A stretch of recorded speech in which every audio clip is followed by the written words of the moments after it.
El primer conferenciante es el profesor Christopher Storr.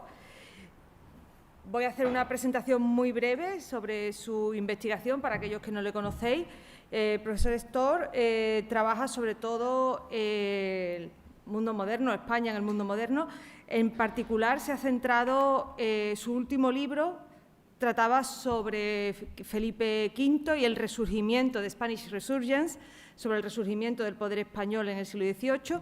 Previamente publicó un libro sobre Carlos II, que ha tenido una traducción al español, La resistencia de la monarquía hispánica, 1665-1700. Junto a este interés en la monarquía hispánica, en ese tránsito del siglo XVII al siglo XVIII, también se ha interesado por la dinastía Saboya y por los territorios regidos por la dinastía de Saboya en Italia. Y entre sus proyectos actuales trabaja sobre la deuda pública y privada en el Estado moderno y sobre lo que se llama en inglés el Fiscal Military State, o sea, el Estado fiscal y militar. Y sin más, le voy a dar la palabra para que nos dé su conferencia de hoy. Y normalmente, como ahora mismo lo que tenemos, antes teníamos 4 horas, ahora solo tenemos 3 horas para estas charlas, lo que vamos a hacer, el profesor va a dar su conferencia, haremos un receso de 5 o 10 minutos muy breve, después tendremos al segundo conferenciante y finalmente tendremos todo el turno de debate. Si después de la conferencia del profesor Storr hay alguna pregunta directa, o sea, alguna cosa con alguna duda concreta, la hacemos entonces, pero si se trata de preguntas más generales, de debate y reflexiones más generales, las dejamos para el debate final, si os parece. Así que, sin más, le damos la palabra al profesor Storr. Muchísimas gracias. Hola, buenas tardes a todos. Good afternoon. I want to begin by thanking you for inviting me to speak at your conference today, this afternoon. Great honor for me. Unfortunately, I must apologize for not being with you in person. This is due to the continued COVID pandemic here in Britain and the decision of my university to ban all but essential foreign travel. Unfortunately for administrators here, research abroad is not considered as essential foreign travel.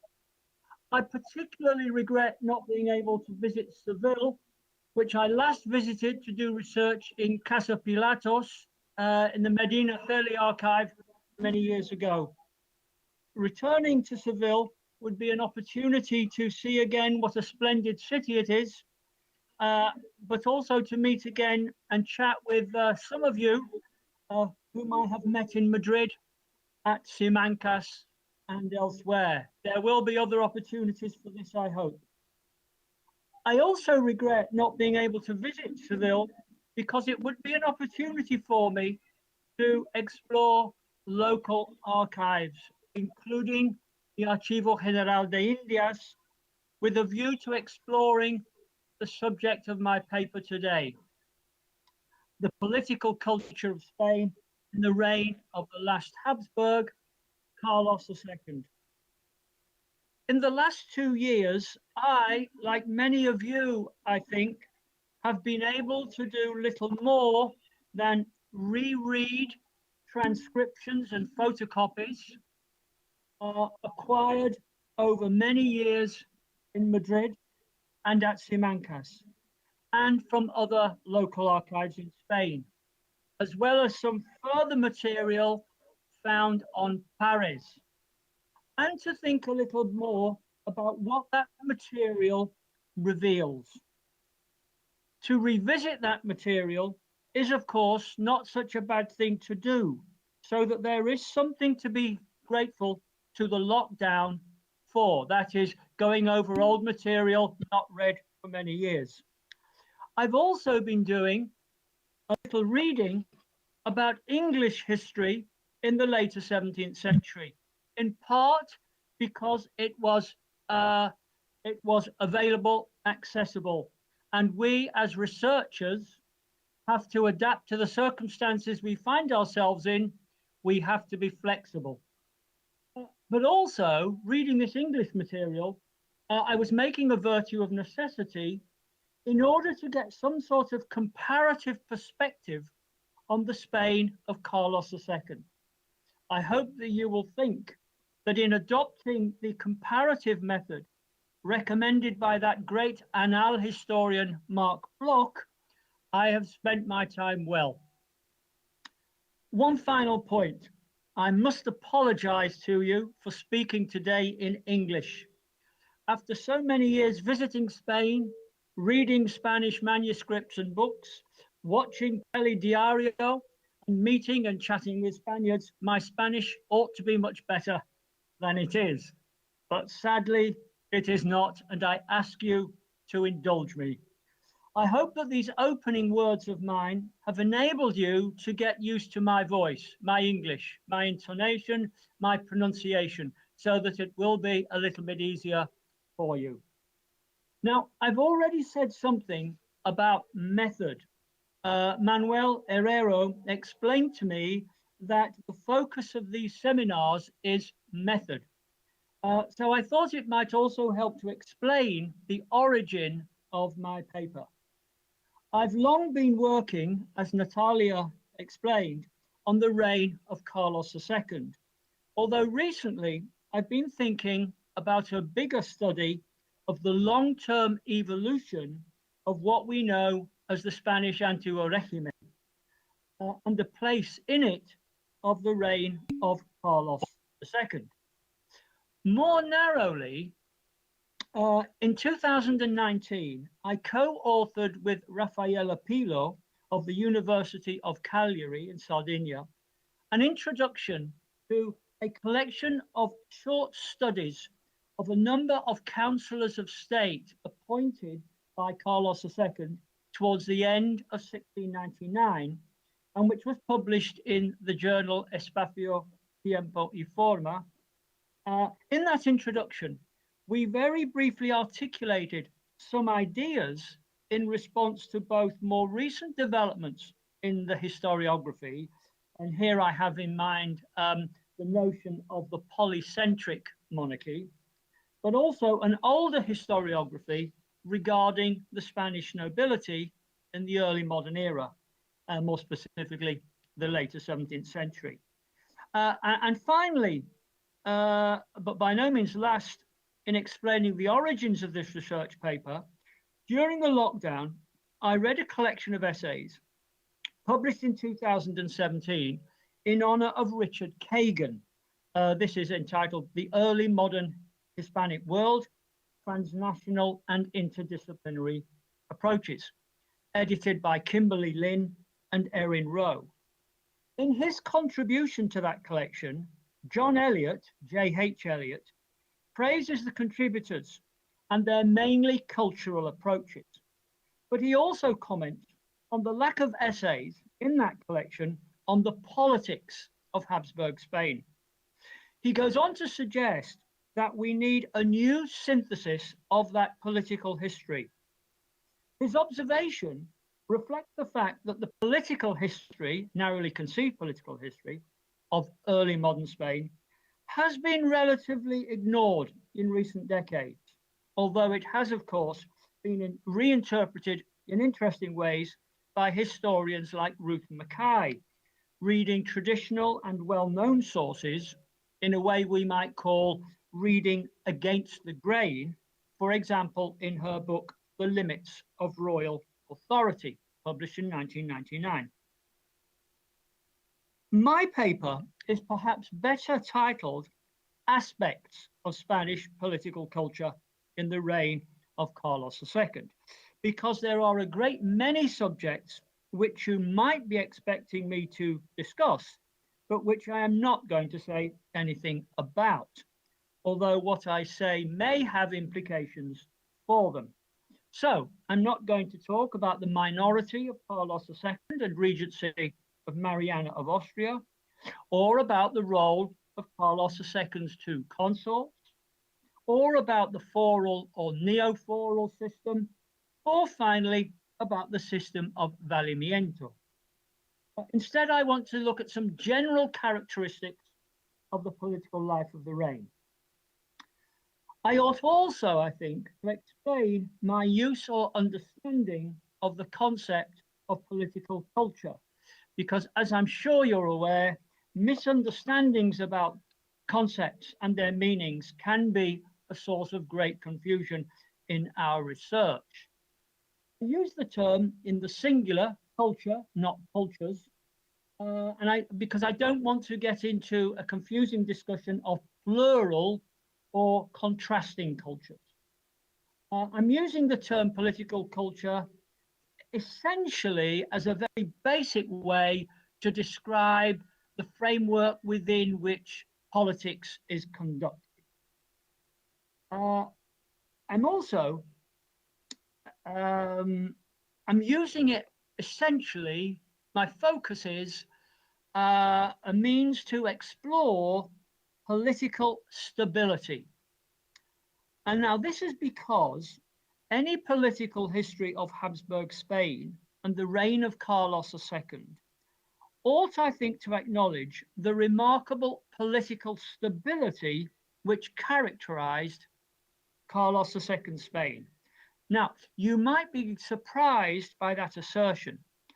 After all, the reign appears to be one punctuated, marked by a succession of episodes which are remarkable examples of instability. The fall of Nitard in 1669, Don Juan of Austria's seizure of power in 1676-77, toppling Valenzuela, what Henry Cayman has called the first military coup in Spain, and the Madrid riots of 1699. However, these episodes seem to me to be superficial, mere surface froth, as the annal historians dismiss most events in the past. The Spain of Carlos II certainly contrasts markedly with, for example, the England of King Charles II. The Restoration regime of 1660 lurched from crisis to crisis. The Popish plot and exclusion crisis of the 1670s, when some in England feared civil war. And at the end of the 1680s, Charles II's brother, James II, faced what we call the Glorious Revolution of 1688. And after that, James's successor, King William III, faced, as head of a revolutionary government, the constant threat of domestic Jacobite revolt and foreign invasion. It seems to me this is a marked contrast to the Spain of Carlos II. Similarly, the Dutch Republic almost collapsed in 1672 in the wake of foreign invasion, when political upset was accompanied by the murder of the De Witt brothers.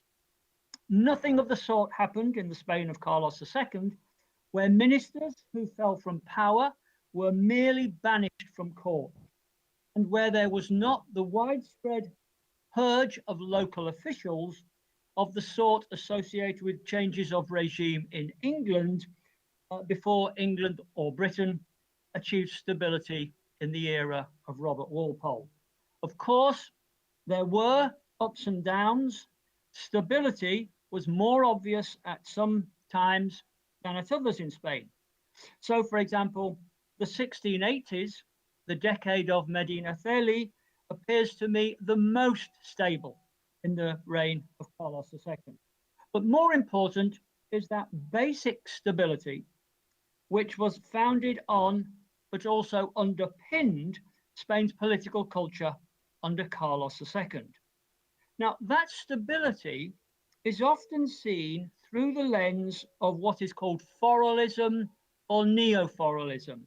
But I think that is too narrow, too simplistic a focus, especially where the implication is relations simply between Madrid, or rather Castile, and the territories of the Crown of Aragon, and maybe the foral peripheral territories more broadly.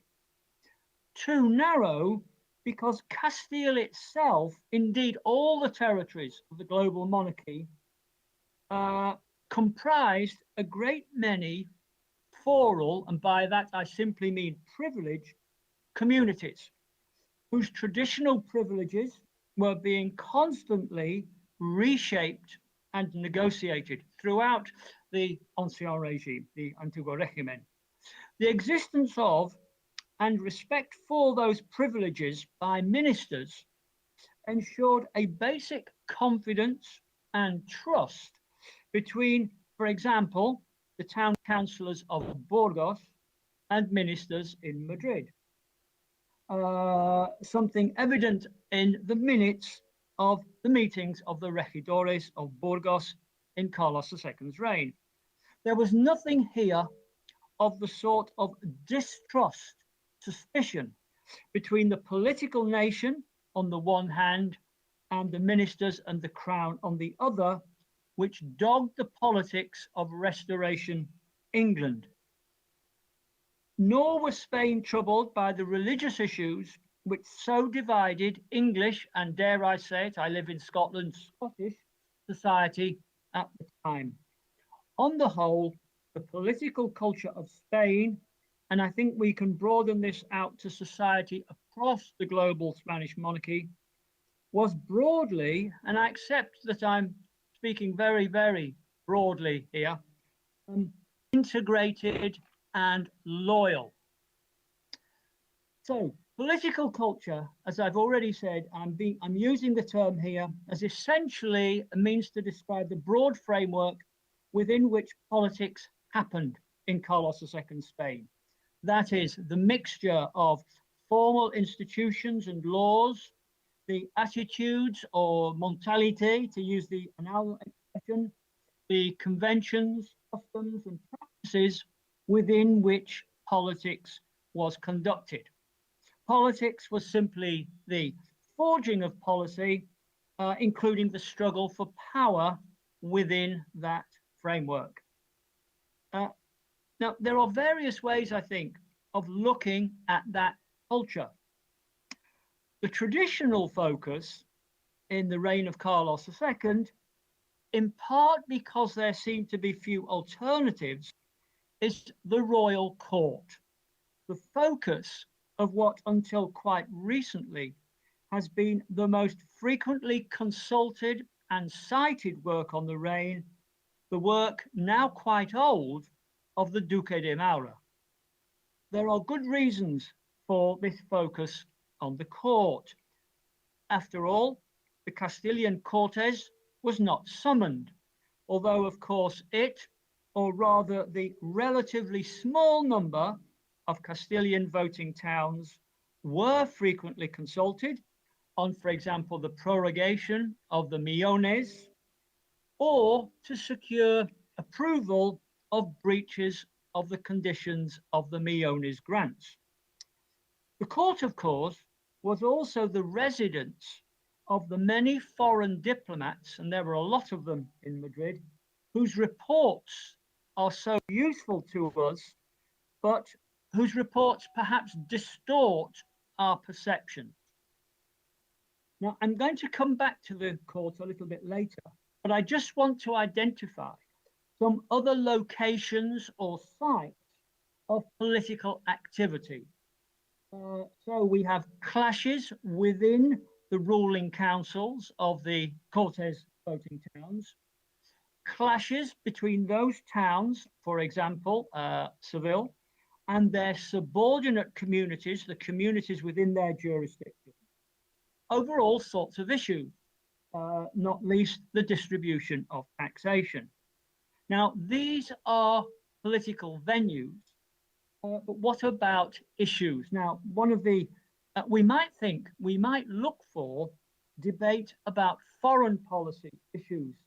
But I must say at this point that my reading of the town council minutes of Burgos, of Murcia, and of Valladolid suggests the primacy of local issues. Local politics is about local issues. But on the whole, foreign policy issues were never a source of contention in the way, say, that they were in the Parliament in Restoration England, where war against the absolute Catholic France of Louis XIV was a fiercely divisive issue. Now, this raises further interesting questions. What did the global monarchy mean to most Spaniards? Some communities, some families had connections. Some towns and cities had interests across the monarchy, inside and outside Europe. But whether this was the case for the great majority of Spain's population is something we might want to consider.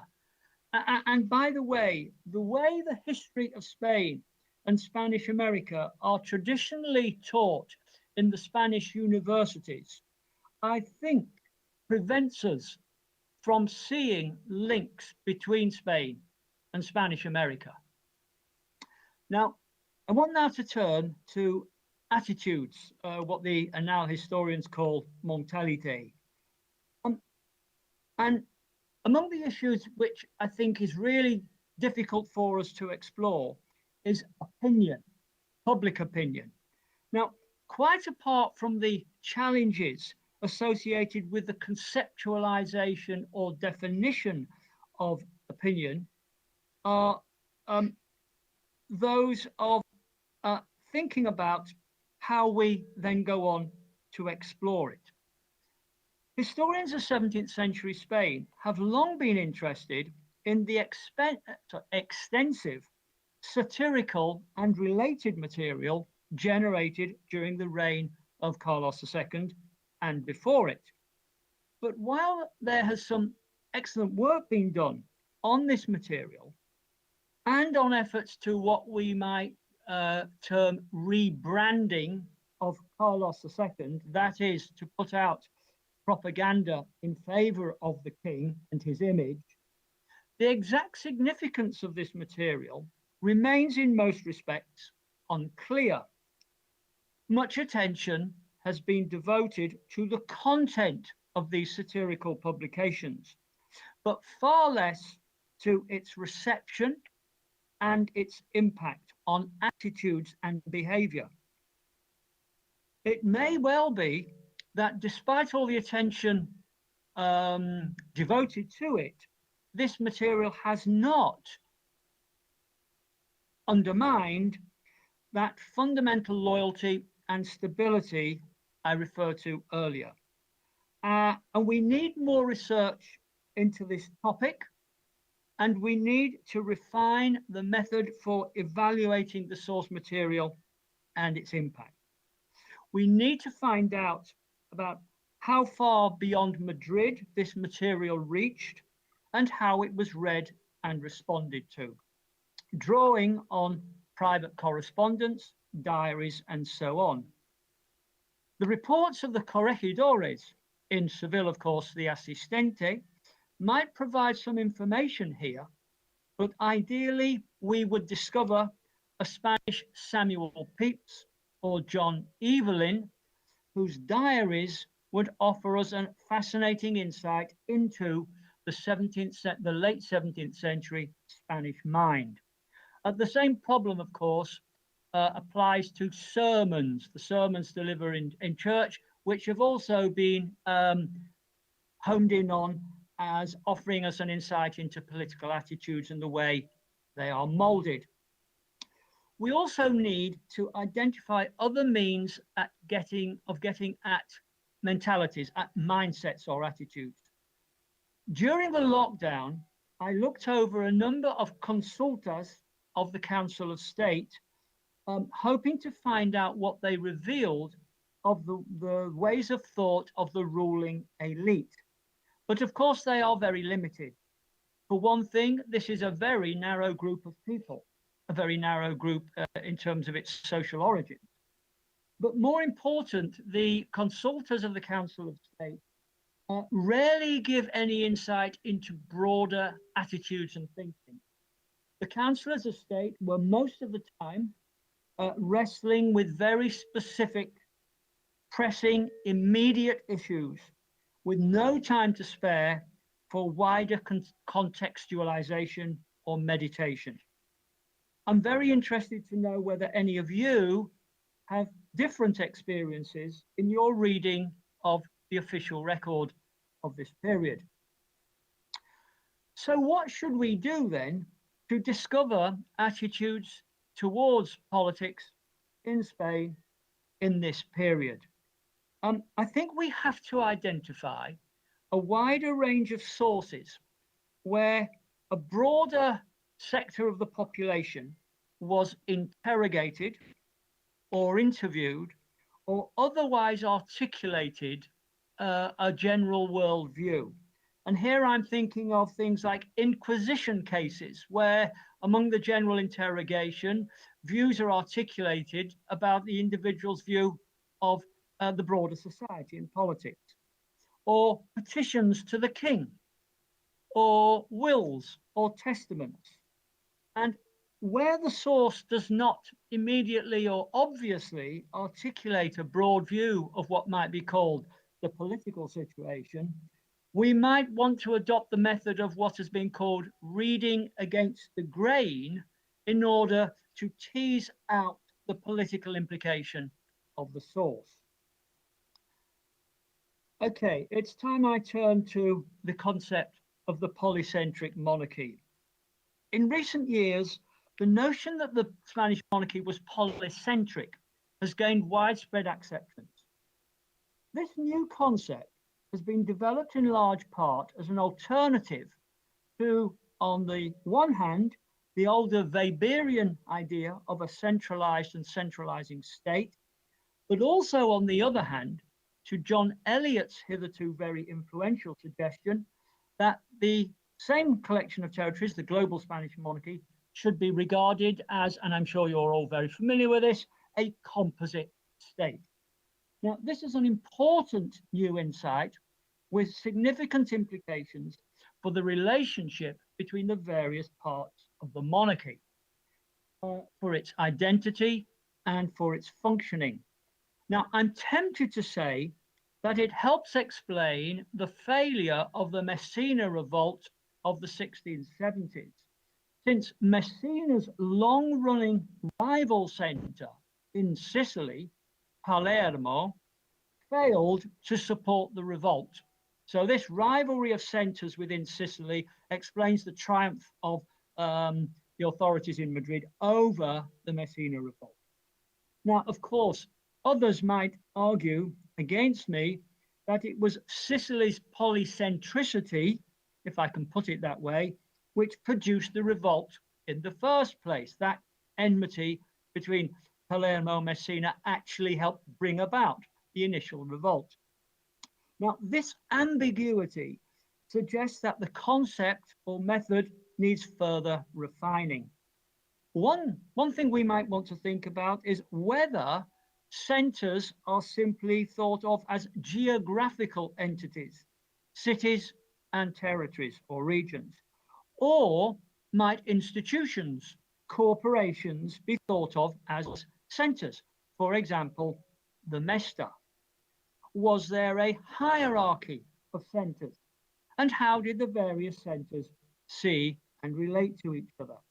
I was privileged recently to be allowed to read an essay that Cinzia Cremonini of Milan will soon publish on the unique position of Madrid as the location of the royal court. Its unique position above the various vice-regal courts throughout the monarchy. At the heart of her essay is the book Solo Madrid es Corte by Alonso Núñez de Castro, originally published in Madrid in 1658, but went significantly into its third edition in 1698. Now, what was the significance of that third edition and the year it was produced? Was it a reaction against a perceived decline in the face of the transformation of the empire, the monarchy, into a polycentric polity?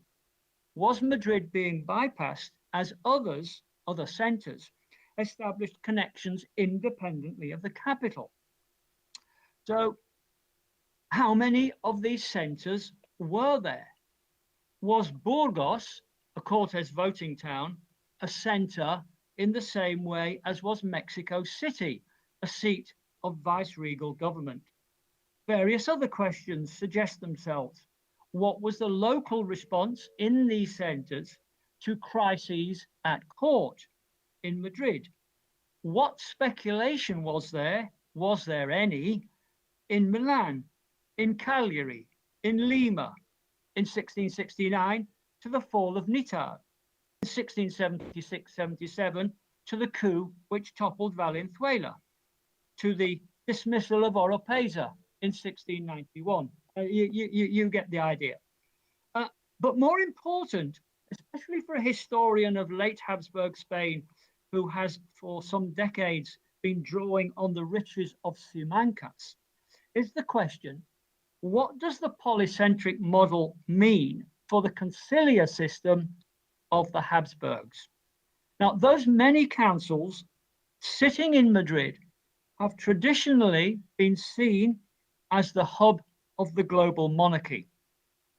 But the system is frequently dismissed as ineffective and soon to be abandoned by the first Bourbon, Philip V.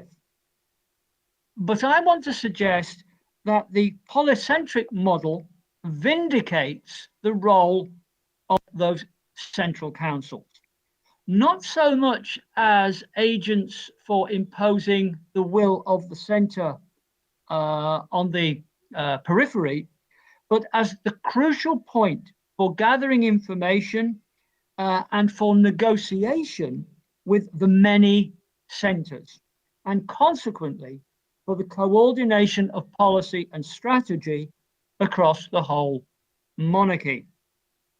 Now, I suspect some of you may be thinking this is not such a new insight, that in reality, we have long understood the councils in the way I am arguing, or perhaps stressing a little more fully. But we do need, I think, to acknowledge the role of the councils and to ensure that they enjoy their rightful place in this new model of the polycentric monarchy. Their role was most evident, I think, in times of crisis, which we tend to think of means time of war. But it might also be at a time of a natural disaster. It seems to be a very appropriate thing to bear in mind right now at the time of the COP. But what did Lima, one center, know of the earthquake at Malaga, another center, in 1680? What did Malaga know of the Lima earthquake of 1687? I don't know to what extent there was any particular interest or even awareness of this latter disaster, the Lima earthquake of 1687, in, for example, Naples or Brussels or even Burgos. But there was in Concilia circles in Madrid and, of course, Seville with its connection to the Indies.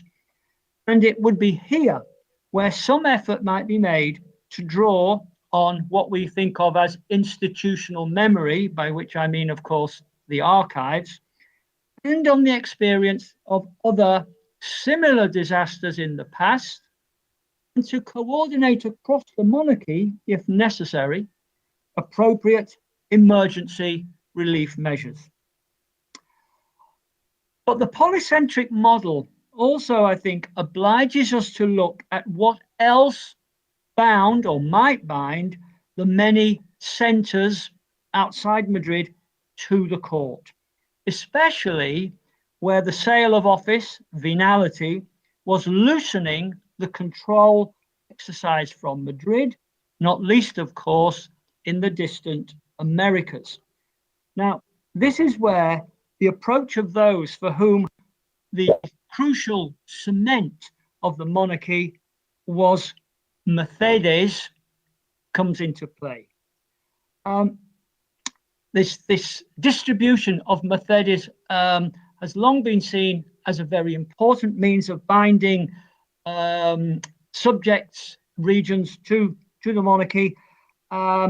One consequence, of course, of this seems to me a little bit paradoxical, is that Madrid, or the court at the center of the Iberian Peninsula, was expanding as the urban elites of towns like Burgos, Valladolid, and so on were actually being rewarded with honors at court. They were becoming part of the court center, possibly at the expense of their local center. But I think that is a matter possibly for debate. We also need to recognize the role of those many agents at court in Madrid, sent and maintained by their communities, the various Cortes voting towns, for example, and who sent home frequent reports of the progress of the matters they were negotiating in Madrid on behalf of their home communities. And so they're expanding what we might think of as a representative community in Madrid, which is not a diplomatic community. Their presence also raises or makes clear the importance of communications and also the control of the postal system, something I don't think we pay enough attention to. Okay, so I've been talking about the councils, and membership of the Council of State was, broadly speaking, the preserve of those with experience at the highest level of those peripheral territories, and meant another link between them and the court. Now, we're really talking here about the titulos and grandees, which is what I want to talk about now. The historiography respecting this group has traditionally been very, very critical, very negative, seeing titulos and grandees as selfish and factious, pursuing power and its rewards at the expense of the best interests of the monarchy. But a different perspective allows us to be more positive. And here I want to draw on a historiography relating to medieval England, where political disorder, and I have in mind the civil wars of the 15th century that we know as the Wars of the Roses, has been attributed to weakness at the top, i.e. the weak character of the king. Now, on the whole, I think the positive contribution of Carlos II as adult ruler from 1675 has been neglected by historians, but clearly at certain points in the reign, there was a vacuum at the heart of government that Spain's nobility had to cope with as best it could, and I would suggest did reasonably well. Of course, there were contests for power, but that was true of elites everywhere in Europe. And one of the things I think that we neglect is the existence of what I would call a service nobility. And I think we neglect this service nobility in part because what we seem to be most aware of is the growth in the number of titled nobles by means of venality, by sale of titles. That is where the main focus has been in recent decades. But I think it means we ignore these people who obtain titles by means of service. Now, this service nobility was particularly evident among the lesser untitled nobles, the hidalgos and caballeros, and examples include Don Luis de Borja y Centelles, wounded at the Battle of Landen in Flanders in 1693 during the 9 Years' War, and who in 1700 petitioned that he be excused payment of the media annata on a grant of 1,000 escudos he had received from the king in reward for his services. Now, many of these men were rewarded with a title, and indicative of this is the number of titled nobles petitioning for exemption from, for example, a donativo demanded of all titulos by the king in 1695, and they're seeking exemption on the grounds of their military service, and many of them are granted exemption because they are actually serving at that time. And we need to identify more fully the number and size of this group. And what we need here, again, I'm thinking about method, thinking about what Manuel told me this session should be about, is to construct a database of regional or center, on the basis of regions or centers, a database of the nobility, and to construct individual biographies and careers in order to get a clearer sense of the whole of this group. Now, in addition, too many nobles are dismissed in the historiography as incompetent and worse, when in fact, as I've already indicated, they're simply trying to do their best in challenging circumstances. Now, I just want to give a few examples of the sort of individual I have in mind. So let's take the Conde de Fuensalida, who served successively as Viceroy or Captain General between 1676 and 1691 of Navarra, Galicia, Sardinia, and Lombardy. His career was cut short when he was recalled from Milan in 1691 and replaced by the Marquess de Leganés. Fuensalida's disgrace followed the complaints of Spain's new ally, the Duke of Savoy, who was backed in Madrid by another of Spain's then allies, William III. It was thought that Fuensalida had not been supportive enough of the Duke of Savoy, but this complaint failed to acknowledge the other responsibilities in Milan of Fuensalida, who had proved a very successful Captain General hitherto, and who in 1689 had seized an opportunity of French difficulties to seize the fortress of Guastalla and enhance the security of Milan. Significantly, Leganés was to face some of the same challenges that Fuensalida had faced in Milan before 1691. But individuals of this caliber were evident elsewhere in the global monarchy. Let's take another example, the Conde de Lemos, the Viceroy of Peru, who died there in 1672. He showed great energy in seeking to reform the system of forced native Indian labor in Peru, the system we know as the Mita. That he did not entirely succeed does not negate his effort and ability. Now, more generally, the records of the Council of State that I've already referred to don't reveal a selfish, factional struggle for power, certainly not an open one. What they do reveal are intelligent men wrestling with the challenges of the global monarchy at a time of scarce resources and drawing in most cases on relevant experience in the field and some of them at sea in various parts of the monarchy. I would just add here, thinking again about method and approach, that reflecting the upsurge of interest in the last generation and the role of women in the past, we're now far more aware of the positive role played by noble women. As wives accompanying their husbands, so for example, the Condesa de Lemos not only accompanied her husband to Peru, but acted as de facto viceroy when he headed into the interior of Peru to resolve difficulties there.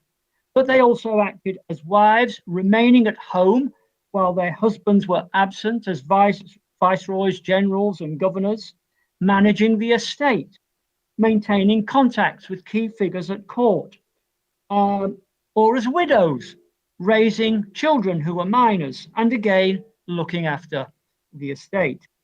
As with their menfolk, the construction of databases of basic biographies should help us identify more of these women, while their letters, some of which has been published.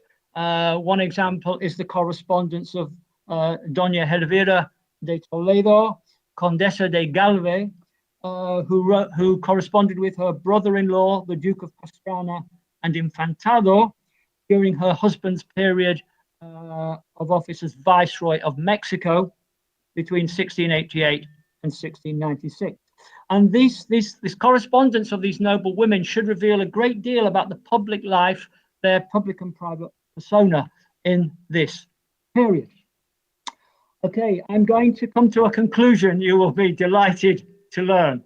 I'm very aware that I've only scratched the surface of the political culture of an enormous and complex global polity. We're talking about a global collection of territories, which is almost impossible to reduce, to encapsulate in any simple formulation. But I hope I suggested some interesting new ways of thinking about the Spain of Carlos II, and also some useful, effective methods or approaches for exploring it further. Thinking about what the held the whole together, I wonder if for the elites, and of course, we're always talking about the elites, the big challenge for us must be to try and find out more about attitudes and behaviors below the level of the elites. But for the elites, rule from Madrid was possibly, and this is the best explanation for loyalty to Carlos II and Madrid, was that rule from Madrid was the least worst option. Louis XIV may not have been as absolute as the traditional historiography suggests, but for many throughout the Spanish monarchy, rule from Madrid was certainly preferable to rule from Versailles, or even, thinking about other alternatives, rule from Turin, the rule of the Duke of Savoy. I thought I might also finish with one final suggestion for future research. Applying the biographical or generational method of research. So my question is, what were the qualities which were required to succeed in politics under Carlos II?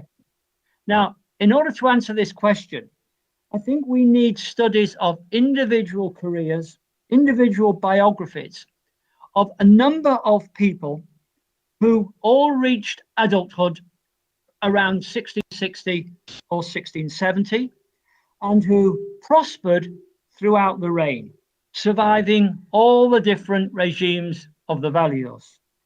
And we would use this data in order to see just how they had survived and prospered, and what their success across those different governing regimes reveals about the political culture of the reign of Carlos II.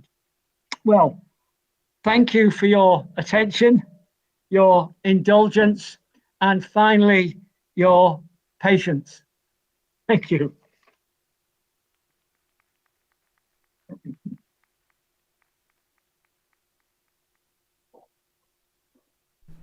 Thank you very much, Professor Storrs. Muchísimas gracias, profesor Storrs, por esta visión tan completa y tan interesante sobre la cultura política en la España de Carlos II. Y esta... ¿Está grabando, no? Sí.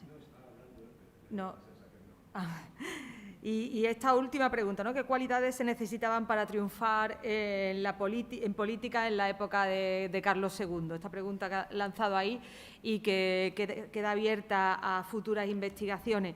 Si hay, como hemos dicho antes, si hay alguna pregunta concreta o alguna duda que alguien quiera hacer, si no, podemos hacer una pausa de 5 o 10 minutos, continuamos con Juan Sánchez, con nuestro próximo conferenciante, y después hacemos un debate general en el que unamos las dos ponencias, si os parece. ¿De acuerdo? Bueno, no hay entonces ninguna pregunta.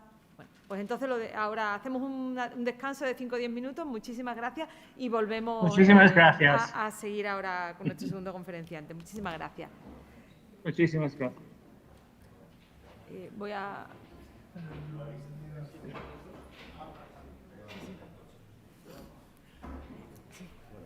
Espera, que... Sí, claro. Sí, genial. Genial. Sí, no, el audio, pero el audio, sí, a mí también, pero el audio estaba regular hoy, ¿eh? Está fatal. Sí, está, a mí me ha Sí. costado pillar un poquillo. Sí, sí, sí. Y ahora los micrófonos funcionan, ¿no? Como los Sí, otro día. sí. Control.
Bueno.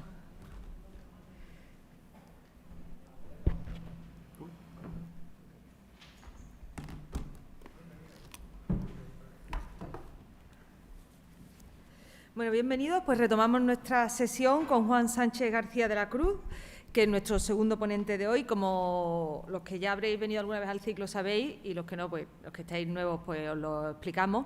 Normalmente intentamos siempre que en el ciclo haya un conferenciante que sea un investigador ya consolidado y uno más junior que traten sobre temas similares o sobre problemáticas similares, para que podamos así ver distintos estadios en la investigación. Esto sobre todo nos interesa de cara a los alumnos de grado y de posgrado que podáis venir, pues eso, para que se vean distintos estadios de la investigación y para que podáis ver cómo la investigación avanza y cómo en función del momento en el que uno está en su carrera académica, pues se plantea las preguntas y la metodología de una forma u otra. Esa es nuestra intención, no siempre lo conseguimos, pero en la sesión de hoy sí se ha conseguido. A veces que es difícil coordinar a los investigadores, pero hoy sí lo hemos conseguido, ¿no? Entonces, Juan Sánchez, graduado en Historia por la Universidad de Alcalá de Henares, además realizó el máster en Historia Moderna, el máster en Monarquía de España, siglo XVI y XVII, en la Universidad Autónoma de Madrid. El TFM que realizó para ese máster, en él trabajó sobre la embajada del Marqués de Villagarcía en Venecia, en el Ministerio del Duque de Medinaceli, y ahora mismo tiene un contrato de FPU, que es un contrato de formación de profesor universitario. Son los contratos que da el Ministerio para realizar la tesis durante 4 años. Lo tiene en la Universidad Autónoma de Madrid, donde está trabajando con Antonio Álvarez Osorio y Roberto Quirós. En la línea de trabajo, el Ministerio del octavo Duque de Medinaceli, 1680-1685, durante el reinado de Carlos II. Así que su conferencia entronca perfectamente con la que nos ha dado el profesor Stors y, como digo, podemos ver las distintas metodologías, las distintas aproximaciones de investigadores que están en puntos diferentes de su carrera. Así que, sin más, le damos la palabra a Juan Sánchez. Muchísimas gracias. Bueno, pues muchas gracias a ti, Natalia, y me sumo a los agradecimientos a la organización del ciclo de conferencias, en especial a Manuel Herrero, por supuesto, y a Rodrigo González Toledo, que aunque no está aquí presente, también quisiera agradecérselo. En relación a la charla de antes, el profesor Stors ha preguntado qué es necesario, ¿no?, para sobrevivir, para triunfar durante el reinado de Carlos II. Como ha dicho Natalia, quizás mi intervención pueda dar alguna pista, ya que, como veréis en el título, es el esbozo de las redes de un primer ministro. Antes de comenzar, explicar un poco el título. ¿Por qué un esbozo? Bueno, el tema es sumamente amplio, el tiempo es limitado, así que intentaré trazar un cuadro general, sintético, en primer lugar, del ascenso de Medinaceli en la corte, desde mediados finales de la década de 1670, para comprender cómo va generando apoyos. También es interesante, e intentaré realizarlo, una breve reflexión acerca de sus antecesores inmediatos, Mitard, Valenzuela, Juan José de Austria, y finalmente qué estrategias, algunas de las principales, implementa el octavo duque Medinaceli para crear esa red de apoyo del valimiento, del ministerio en este caso. Sí, aquí para pasar la... Sí, y si no... Vale, perfecto, gracias. Juan Francisco Tomás de la Cerda Enríquez y Afán de Rivera, octavo duque Medinaceli, es un personaje de suma importancia en el reinado de Carlos II, pero también uno de los grandes desconocidos de este periodo. Fue uno de los aristócratas más linajudos de la corte del último Austria y, sin lugar a dudas, uno de los cortesanos y oficiales reales con mayor proyección en el último tercio del siglo XVII. Es ahí, en su actividad política, donde voy a situar el foco de atención, ya que alcanzó un considerable poder en la época de plenitud de su ministerio. El duque requiere una breve presentación, como he dicho, para comprender el desarrollo de las redes que construyó en torno a su persona y el progresivo ascenso que emprendió en la corte carolina. Juan Francisco nació el 4 de noviembre de 1637, fruto del matrimonio entre Juan Luis de la Cerda, el séptimo duque Medinaceli, y Ana María Enríquez Afán de Rivera, quinta duquesa de Alcalá de los Gazules. Tras la defunción de sus progenitores, aglutinó una muy considerable cantidad de títulos y tierras, situándose como la cabeza de una importante casa nobiliaria.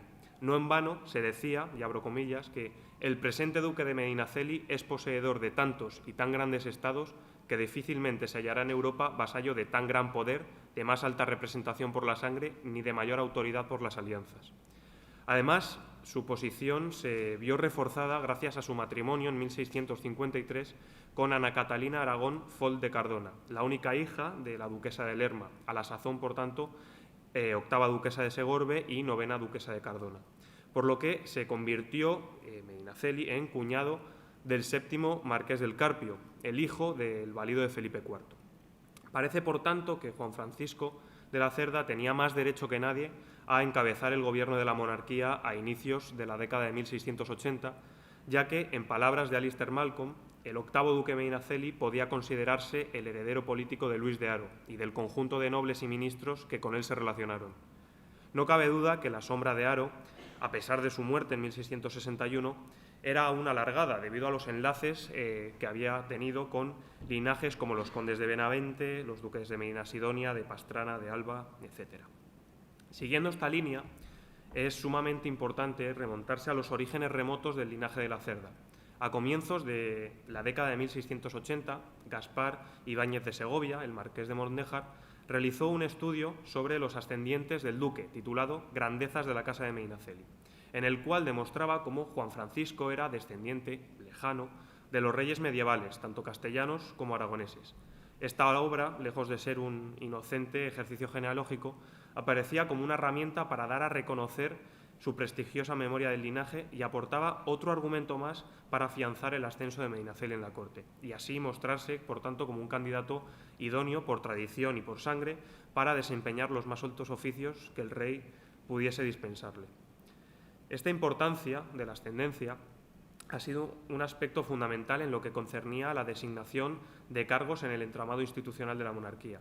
Sin embargo, la reafirmación de la alta alcurnia de Medinaceli se daba en un momento en que la importancia del origen había sido transgredida en la propia corte. Las experiencias de nefasta memoria para algunos aristócratas del encumbramiento de las criaturas de la reina Mariana de Austria a la calidad de valido habían supuesto un durísimo golpe para los grandes y su papel en el gobierno universal de la monarquía. Desde su óptica, individuos como Juan Everardo Nitar, que aparece aquí en pantalla, considerado como un extranjero a pesar de su naturalización como castellano, o Fernando de Valenzuela, un advenedizo que había tenido un fulgurante ascenso en la corte de Mariana de Austria y de Carlos II, no podían situarse en determinadas posiciones debido a las suspicacias que su origen suscitaba. Por tanto, encontramos una clara rivalidad entre la aristocracia frente a estos privados de, digamos, modesto origen. Se sobreentiende que el valido debía combinar la virtud de su persona con un linaje intachable para poder ser digno de la amistad y confianza del rey. ¿Qué mejor entonces que un parentesco de orígenes reales que los grandes como Medinaceli tenían o atribuían a sus antepasados para así arrogarse las cualidades características del oficio del rey que requería la privanza y situarse, por tanto, en un lugar preeminente junto al soberano, al cual se consideraban con derecho por formar parte de la cúspide de la jerarquía social? Como ha expuesto muy bien el profesor Stors, hay que tener muy en cuenta la cultura política presente durante el reinado de Carlos II. Suponía un acicate para la participación de los grandes en el poder. Durante la minoridad de Carlos II, las voces que habían defendido un compromiso entre la aristocracia y la corona se vieron fortalecidas. Un rey, y especialmente un rey niño dependiente de una regente, necesitaba sumar cabezas a la responsabilidad política. De esta manera, la formulación de un gobierno monárquico nobiliario adquirió una fuerza considerable en la segunda mitad del siglo XVII.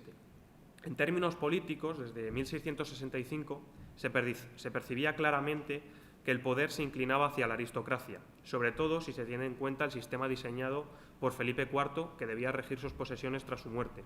Este sistema partía a la base del derecho que poseían los grandes a acceder y a participar del poder, dándose la bendición a un gobierno encabezado por una élite selecta, o en palabras de Sebastián de Ucedo, de pocos pero de toda bondad. El sistema de Felipe IV fracasó de manera temprana y, como se ha adelantado, las hechuras de la reina madre ascendieron rápidamente en el entramado cortesano.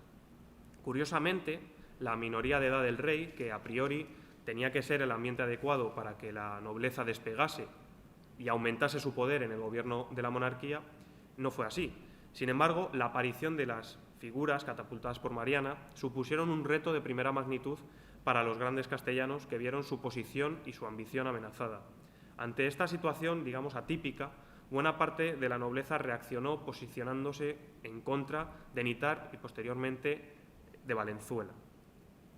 Las experiencias de estos dos personajes, que tenemos en pantalla, Fernando de Valenzuela, nos permite hacer una primera reflexión acerca de la importancia de la búsqueda de aliados y la creación de una clientela adepta para sostener el valimiento.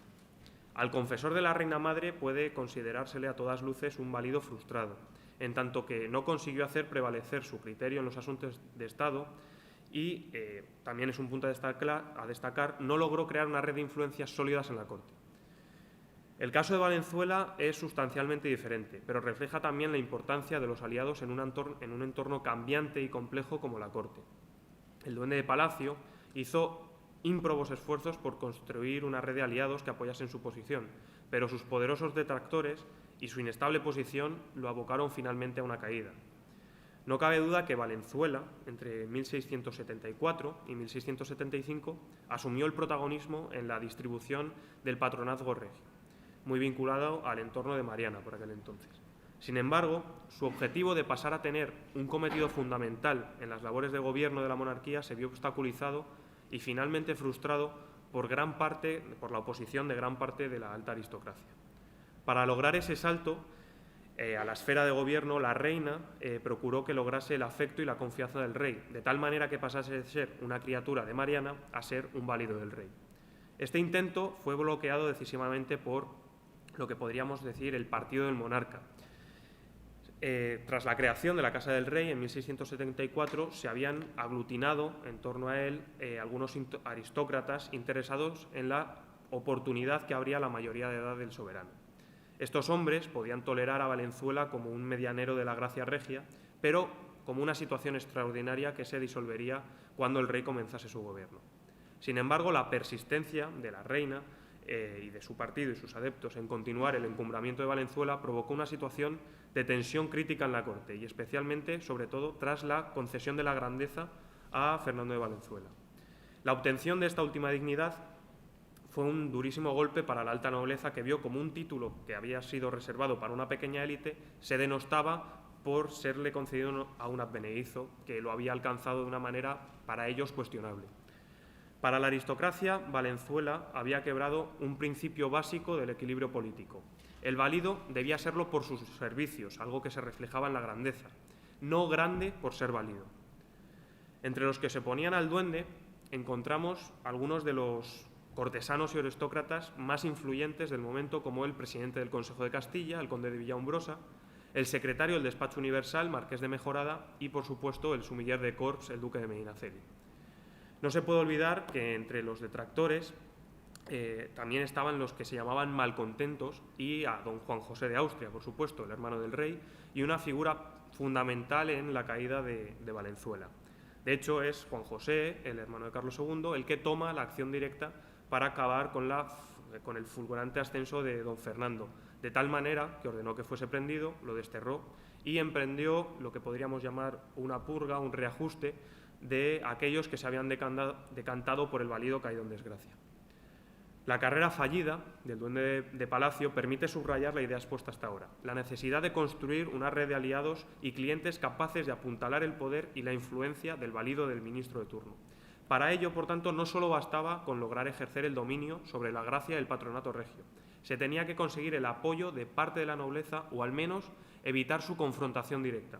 Hombres como Nitart o Valenzuela, por su origen, por su posición, eran objetivos mucho más fáciles de atacar que un grande de España, de rancio abolengo y linaje, como el duque de Medinaceli, con tantos estados, parientes y deudos favorables. Don Juan José de Austria, que tenemos también aquí en pantalla, contó con el apoyo de un buen sector de la aristocracia, sobre todo en el momento de auparse al poder. Por tanto, logró constituirse como, digamos, el redentor que la monarquía y el propio entorno de la corte necesitaba para recobrar el equilibrio. El hermano del rey hacía tiempo que buscaba satisfacer sus ambiciones políticas y para ello había sumado clientes y apoyos a su facción. Sin embargo, el propio puesto de válido o de primer ministro situaba al individuo que lo detentaba, y esto es importante tenerlo en cuenta, en la cumbre, pero al mismo tiempo ante el abismo. La posición que suponía suponía conseguir un considerable poder e influencia, pero también suponía un intenso desgaste que repercutía no solo en el valido o en el ministro, sino también en la red que en torno a él se había generado.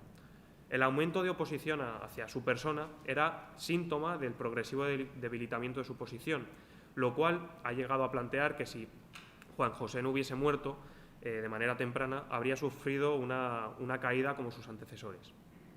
La experiencia de don Juan José permite extraer una reflexión interesante acerca de la importancia de mantener y cuidar las alianzas políticas y la red de influencias para continuar en una posición como la de primer ministro o la de valido. El hijo de Felipe IV había contado con un considerable apoyo a comienzos de su ministerio gracias al grupo de grandes aristócratas que se habían aglutinado en torno a él, sobre todo para hacer frente a Valenzuela y a los clientes y apoyos que éste había logrado. También había logrado sumar considerables apoyos durante su largo virreinato en el Reino de Aragón. Sin embargo, la política, digamos, represiva que emprende en un primer momento hacia los antiguos adeptos del antiguo valido, de Valenzuela, y el progresivo sentimiento de insatisfacción de muchos de sus aliados al no ver sus expectativas realizadas, mermaron cada vez más su posición. Es en este contexto en el que Juan Francisco Tomás de la Cerda comienza su escalada en la corte, siendo testigo y partícipe también de las convulsiones ocasionadas durante la regencia de Mariana de Austria y el posterior ministerio de Juan José. Y continúa, como estamos diciendo, a lo largo ya de inicios de la década de 1680. Es un periodo de cambios constantes en el entorno cortesano y con una verdadera división de poder en distintos núcleos que ha dado lugar a hablar de una especie de poliarquía en aquel momento, sobre todo tras la muerte de don Juan. El entorno de la reina, muy pujante en los primeros años del reinado, tuvo su contrapartida en lo que podemos llamar el partido del rey. El entourage del joven soberano se situaron en él algunos de los que alcanzarían las más altas cotas de poder e influencia durante esta década de 1680, véase el conde de Oropesa o el propio duque de Medinaceli. Uno de los grandes, por tanto, mejor situados para aspirar a la máxima instancia de poder, a la cumbre del poder, era Medinaceli, ya que, como hemos dicho, desde noviembre de 1674 ejercía como sumiller de corps, lo que, muy importante, le permitía controlar la Cámara del Rey al estar subordinados a él por etiqueta a los gentiles hombres de cámara. Se convertía de esta manera en su sombra al tener que acompañarlo desde que se levantaba hasta que se acostaba. No en vano, la dignidad de sumiller había sido la plataforma idónea para acceder al valimiento en otras ocasiones, véase por ejemplo el duque de Lerma o el conde duque de Olivares. No cabe duda que la jefatura de las casas reales era un medio muy eficaz para optar a la privanza y al ministerio supremo. Por ello, desde este cargo, con un rey joven aún que acaba de acceder a la mayoría de edad, el duque de Medinaceli tenía una gran oportunidad de influir en el soberano, lo cual no pasa desapercibido en la corte. Algunas de las composiciones del momento se hacían eco de esto, como veréis, y os leo el PowerPoint. Esta composición de Fermín de Sarasa, dedicada a Medinaceli, decía: el dictamen y pasos le encamina a Carlos II, ensañarále a Carlos vuestro celo, a ser de Dios amante y temeroso, a ser marcial como el tercer abuelo, a ser constante, afable y generoso, y en fin, enseñará vuestro desvelo, con amor conjugará a ser esposo. En definitiva, Medinaceli se situaba en la intimidad de un rey joven, de un rey que acababa de acceder a la mayoría de edad y sumaba cada vez más influencia en el ascendiente regio. La segunda mitad de la década de 1670 fue compleja para el duque, teniendo que sobrevivir, como hemos dicho, al periodo de Valenzuela y al periodo de don Juan. Sin embargo, como estamos diciendo, Medinaceli aumenta cada vez más su influencia. Hay que tener muy claro, por ejemplo, que en 1675 es nombrado consejero de Estado, lo cual ya permite vislumbrar que iba a tener un ascenso en corte o un papel protagonista junto al rey. Pedro Antonio de Aragón, tras una audiencia con el rey, comentaba que Medinaceli, esto se lo comentaba a su hermano, el cardenal Pascual de Aragón, arzobispo de Toledo, hablóme muy como valido y, según lo que entiende, se puede persuadir de que lo es, ya que el rey le muestra cariño y confianza. Es interesante este último punto, lo del rey le muestra cariño y confianza, ya que en la literatura clásica acerca del valimiento era el requisito fundamental para acceder a esta posición, la confianza con el rey. Muchas veces se ha interpretado que Medinaceli no es un válido al uso, bueno, no lo es porque tiene el nombramiento oficial de primer ministro, pero muchas veces se ha entendido que no tenía esa confianza con el soberano, lo cual Es discutible si tenemos en cuenta su cargo como sumiller de corps, su posterior cargo como caballerizo mayor, que veremos luego, y ciertas correspondencias entre nobles de la época que indican lo contrario. Conseguir, por tanto, una relación de confianza e incluso de amistad con el soberano era uno de los pilares fundamentales en el camino de Medinaceli hacia el ministerio. La relación de amistad o de estrecha confianza con el rey se consideraba la llave que iba a abrir el valimiento. Medinaceli buscó este vínculo con el soberano, pero era consciente que no solo una estrecha relación con Carlos II le auparía y le mantendría en el poder. Necesitaba aliados en la corte para poder conseguirlo y mantenerse. Las aspiraciones del duque no pasaban inadvertidas en la corte tampoco, y empezaron a correr sátiras como, y os pongo aquí un extracto, una que decía, esto me he pasado varias... Bueno, pues nada, os la leo yo. La sátira decía: el rey lo mira todo de lo alto y tiene a la privanza bien guardada, pero dale Medina grande asalto. Juan Francisco iba ganando poder y tuvo que lograr encontrar el equilibrio en una corte en la que aún se oían los ecos de Valenzuela y de don Juan José, que habían sido verdaderos obstáculos para su ascenso. El duque trató de fortalecer su posición no solo a través del revestimiento de cargos palatinos, como hemos visto, sino también a través de la creación de una Junta de Estado exclusiva que le diese potestad para arrogarse mayores competencias en materia de gobierno, de las que ya gozaba por ser consejero de Estado. La Junta, en principio, estaba proyectada para ser integrada por el conde de Peñaranda, consejero del Consejo de Italia, el cardenal Pascual de Aragón, el arzobispo de Toledo, que ya hemos mencionado, y el propio Medinaceli. A través de ella, lo que pretendía el duque era bloquear las ambiciones de don Juan y de Valenzuela, y también de Villaumbrosa y Mejorada, de los cuales el duque recelaba por su alianza política y sobre todo porque, según los cargos que ambos desempeñaban, no les convenía ni mucho menos una figura de primer ministro de valido. Finalmente, todo esto de la Junta, proyectada, como os estoy diciendo, a finales de la década de 1670, quedó un papel mojado, sobre todo por la negativa de Pascual de Aragón para integrarla. Sin embargo, como hemos comentado antes, no todos los aristócratas se posicionaron en contra de Valenzuela. Muchos de ellos fueron, digamos, favorables al valido de la reina y favorecieron en muchas ocasiones evitar que Valenzuela saliese de la corte. Mencionaremos algunos de ellos porque después tienen una relación importante con Medinaceli.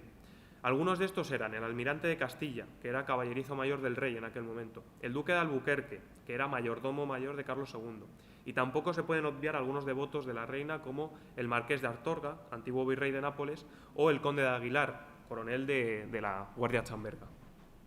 Estos individuos, que durante la coyuntura del encumbramiento de Valenzuela se posicionaron frente al partido del rey y las aspiraciones de estos individuos, sin embargo, posteriormente, como la corte hemos dicho que es un lugar cambiante, estos hombres o sus descendientes tuvieron un acercamiento bastante interesante hacia Medinaceli al inicio de su ministerio, quizás debido a la experiencia vivida durante el periodo juanista. Por ejemplo, tras la muerte del octavo duque de Albuquerque, su hermano, Melchor Fernández de la Cueva, se aproximó, como hemos dicho, protagonizó un acercamiento hacia Medinaceli y se convirtió en alguien bastante cercano al duque. El noveno duque de Albuquerque fue uno de los, hijo de Melchor Fernández de la Cueva, fue uno de los nuevos consejeros que salieron de la hornada que se produjo a inicios del ministerio de Medinaceli. Además, para estrechar aún más el vínculo con Medinaceli, proyectó el matrimonio de su hijo, Francisco Fernández de la Cueva, con Juana de la Cerda y Aragón, una de las hijas de Medinaceli, en febrero de 1684. Otro de estos hombres fue el hijo del almirante de Castilla, el conde Melgar, que era ya cuñado de Medinaceli debido al matrimonio con una de sus hermanas, en concreto con Ana Catalina de la Cerda. Algunos consideran que Melgar gozó del amparo de Medinaceli y parece evidente, de eso no cabe duda, que su situación mejoró considerablemente tras la muerte de don Juan José. Lo que es patente es que el duque mantuvo a Juan Tomás Enríquez de Cabrera, el conde de Melgar, en el puesto de gobernador de Milán, lo que, por un lado, le permitía contar con alguien eficaz y de confianza en uno de los territorios claves de la monarquía, y por otro lado también alejaba al hijo de uno de sus rivales políticos de la corte. No olvidemos que el penúltimo almirante de Castilla, gracias a su puesto de caballerizo mayor, era uno de los principales hombres dentro de la casa del rey y un potencial contrapeso para el cada vez mayor poder e influencia que ejercía el sumiller de Corps.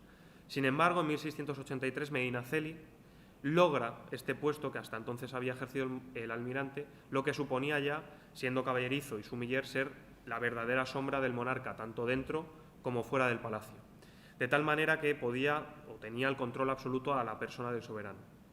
El marqués de Astorga, otro de estos individuos que hemos mencionado, pertenecientes al entorno de la reina, se avinieron también con Medinaceli durante su ministerio. Es cierto que el marqués no se constituyó como un aliado de Medinaceli, pero tampoco se erigió como un opositor claro o fundamental contra el primer ministro. A pesar de su vinculación a Valenzuela y a Mariana, Astorga logró salir considerablemente indemne del periodo de Don Juan y posteriormente, durante la era Medinaceli, gozó de una relativa estabilidad o seguridad al ser nombrado mayordomo mayor de María Luisa de Orleans.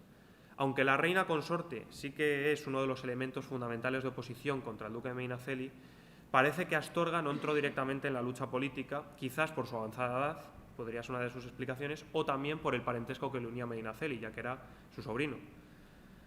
El conde de Aguilar, este último individuo que hemos mencionado, como ejemplo, ¿no?, de la variabilidad de la corte, es otro de estos que se asocian a Mariana a finales de la década de 1670 y que se podría considerar un potencial rival de Medinaceli del partido del rey que estábamos mencionando. Rodrigo Manuel Manrique de Lara, conde de Aguilar, sufrió destierro de la corte con la subida al poder de Juan José de Austria y no pudo regresar ahí hasta 1680, ya con Medinaceli en el poder. Ese mismo año fue nombrado virrey de Valencia, lo que, como hemos dicho antes, por un lado se puede interpretar como un acercamiento de Medinaceli hacia los antiguos partidarios de la reina, a fin de reducir la crispación a la que había estado sometida a la corte durante los últimos años, o también una explicación más plausible es que quisiese alejar a potenciales rivales de la corte a través de la concesión de una merced de considerable renombre como era el cargo de virrey. Lo que interesa fundamentalmente de estos ejemplos aquí expuestos es la dinámica que Medinaceli emprende desde su nombramiento como primer ministro en febrero de 1680. Por sus primeras medidas, el duque mostraba una actitud bien distinta a la que había imperado en la época juanista. No realizó cambios radicales en la corte y en la administración para reducir las tensiones que tan presentes habían estado en los últimos años. También parece indicar que se había producido un cambio en el talante político de la alta nobleza que, aunque presentó con el paso del tiempo una oposición al ministerio del duque, no creó un frente cohesionado ni tampoco tan animoso como los que había mostrado en años anteriores. El duque de Medinaceli, por prestigio, por actitud, no era comparable a Valenzuela o a don Juan José, ni tampoco se asimilaba a los válidos, digamos, todopoderosos, ¿no?, de la época de los reinados de Felipe III y Felipe IV, lo que propiciaba a los grandes la sensación de un mayor dominio del paisaje político y también fomentaba las actitudes disgregadoras entre ellos, también fomentadas, por supuesto, por las estrategias de linaje y los intereses personales y faccionales, lo que, por tanto, dificultaba la colaboración para una oposición firme y amplia hacia el nuevo primer ministro. No cabe duda que el estilo de gobierno de Medinaceli era sustancialmente distinto al de sus inmediatos antecesores, que, sobre todo, en el caso de don Juan José, se había considerado o se había tildado de tiránico. El duque parecía seguir más bien la estela de don Luis de Haro, que había ejercido, digamos, una privanza mucho más suave, de tal manera que el valido de Felipe IV era un espejo de valimiento en el que mirarse. Es cierto que esta suavidad muchas veces se ha interpretado como blandura, como debilidad o incluso como negligencia, lo que ha hecho que a veces se atribuya a Medinaceli y a su ministerio un cierto aura de mediocridad o irrelevancia. Véase, por ejemplo, la obra de Maura en torno a la corte de Carlos II.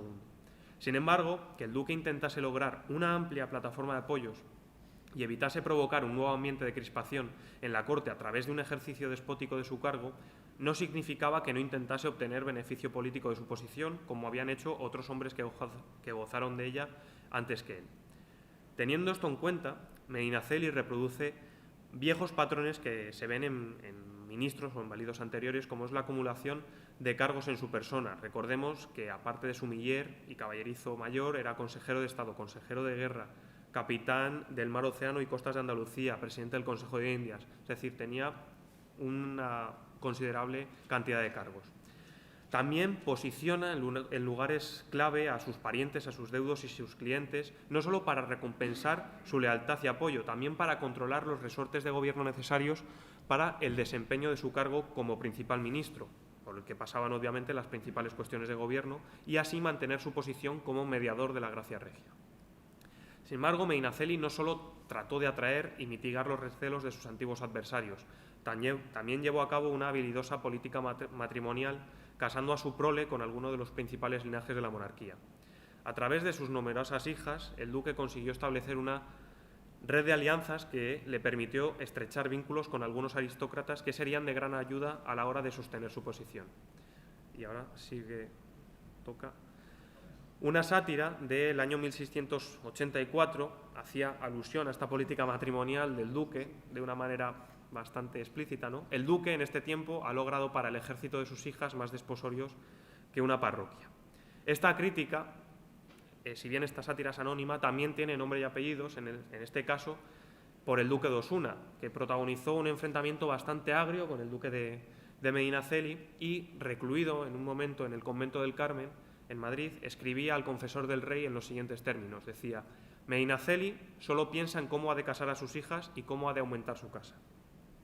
Ya se han mencionado algunos enlaces relevantes de las mujeres de la casa de Medinaceli, como su hermana con el conde de Melgar o una de sus hijas con el 10º duque de Albuquerque. Sin embargo, hubo muchos más enlaces debido a que Medinaceli tuvo un total de 10 hijas, de las cuales casaron 8.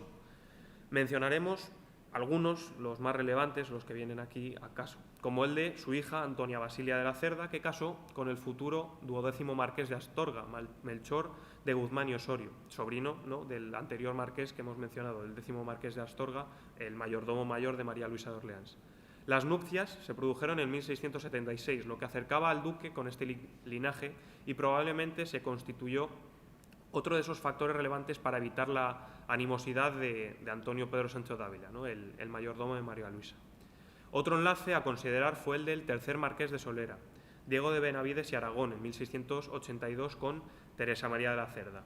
Un enlace fundamentalmente con el objetivo de reforzar la relación con el 9º conde de Santiesteban, ya que el marqués de Solera era su primogénito, y en aquel momento Santiesteban era virrey de Sicilia, cargo que desempeña hasta 1687.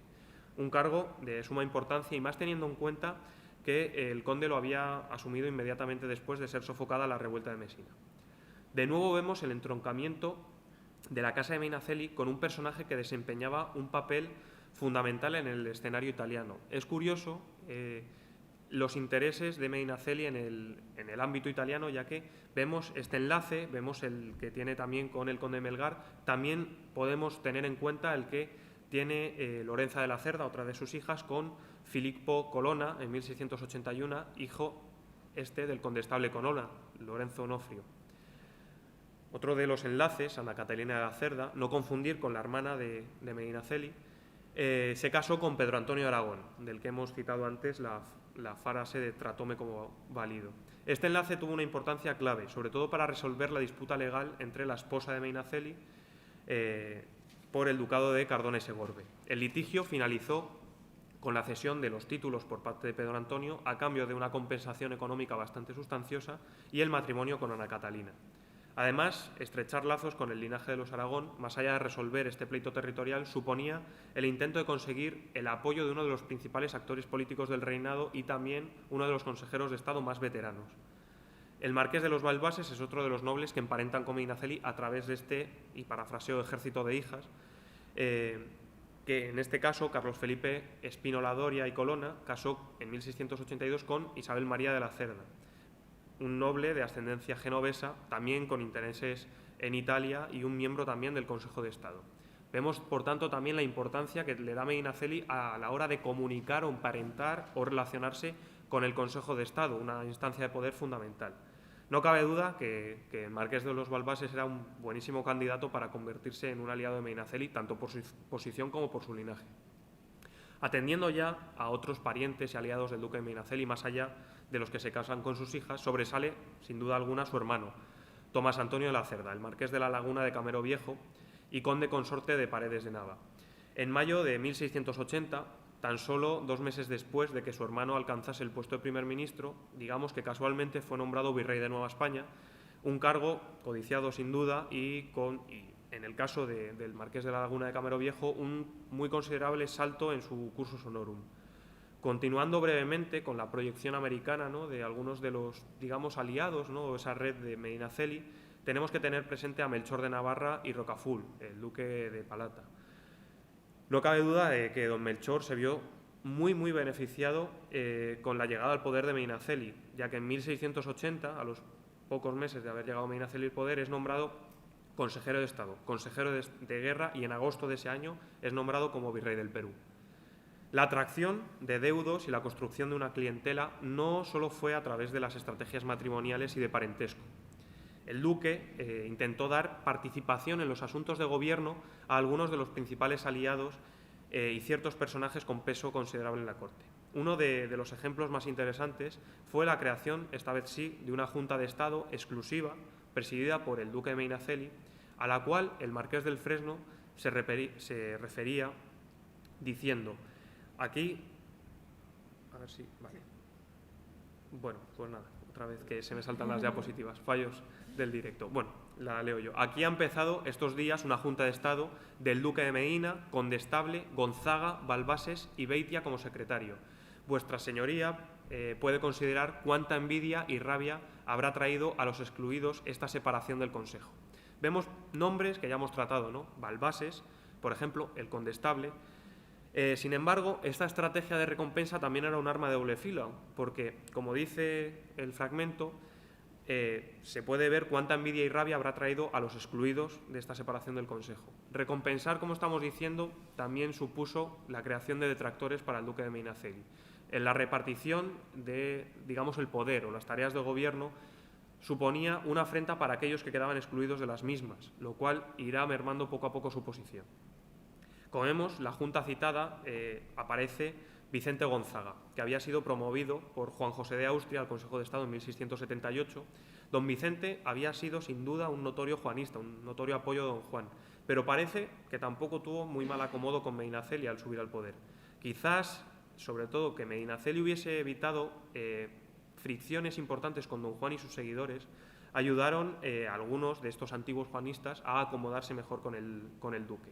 De acuerdo con Adolfo Carrasco Martínez, Medinaceli estuvo muy vinculado, bueno, más o menos vinculado con don Juan hasta su muerte, lo que es muy probable, ya que compartieron, digamos, intereses comunes como la expulsión de Valenzuela o la reducción de la influencia del partido de la reina. Además, don Vicente, desde 1680, gozó del puesto de gobernador del Consejo de Indias, ya que, aunque el presidente era el duque de Medinaceli, por sus responsabilidades como supremo ministro de la monarquía, no podía hacerse cargo de él. Otro integrante de la Junta que hemos mencionado, el Condestable, y este sí que es un personaje a tener muy en cuenta. Ni mucho menos se le puede considerar un aliado de Medinaceli en la corte, más bien todo lo contrario. Íñigo Melchor Fernández de Velasco, ¿no?, el Condestable de Castilla, había estado, y seguía estando a comienzos de 1680, unido a la reina Mariana y había sido uno de sus máximos defensores.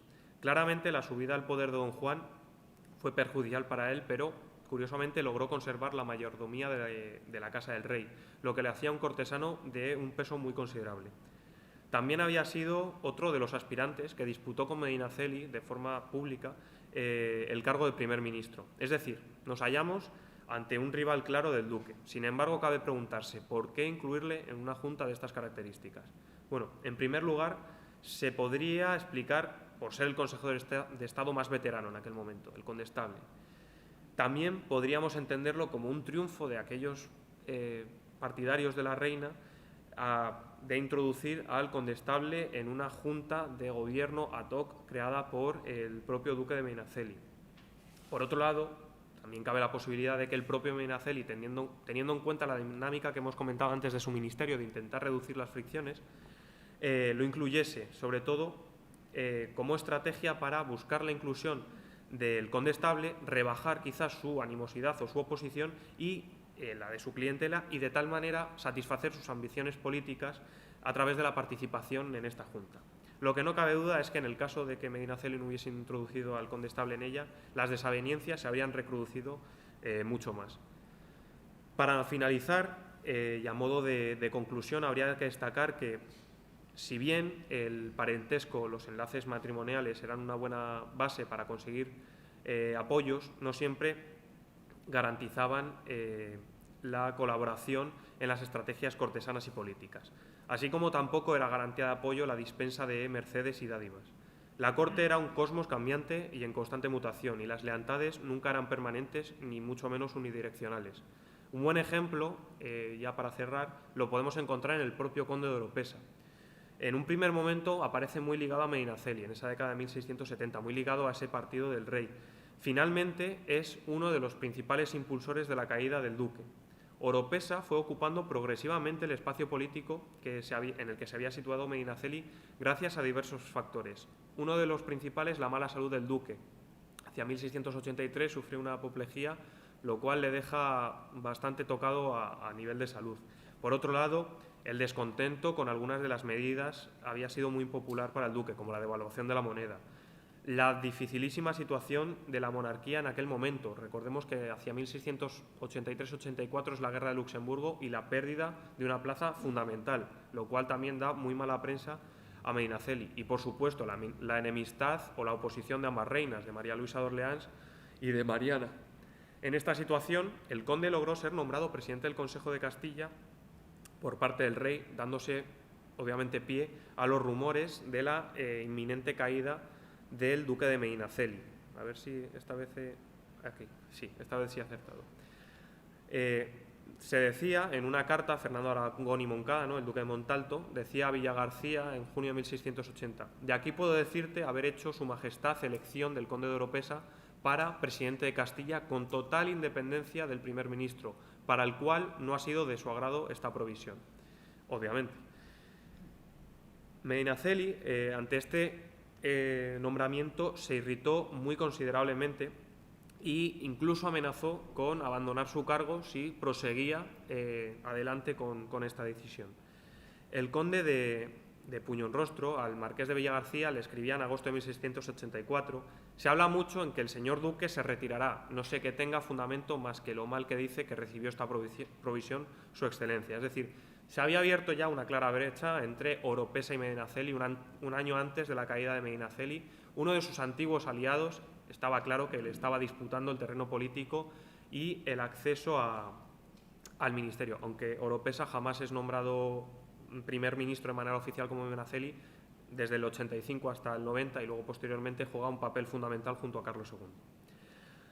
Y ya, a modo de conclusión y para cerrar, a pesar de que el duque implementó diversas estrategias para afianzar su poder a través de una red de aliados y de apoyos, a través del parentesco, de matrimonios, de otorgación de mercedes, de dar acceso a las instancias de poder de gobierno de la monarquía, de controlar la Cámara del Rey, el resquebrajamiento de su poder fue inevitable.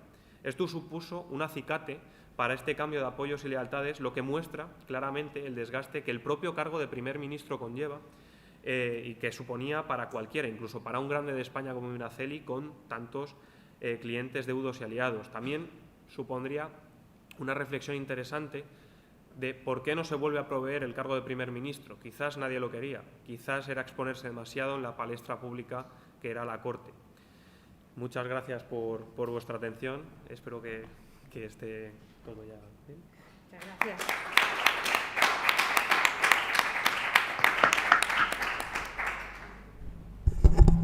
Muchísimas gracias, Juan, por esta charla que, como mencionaba, pues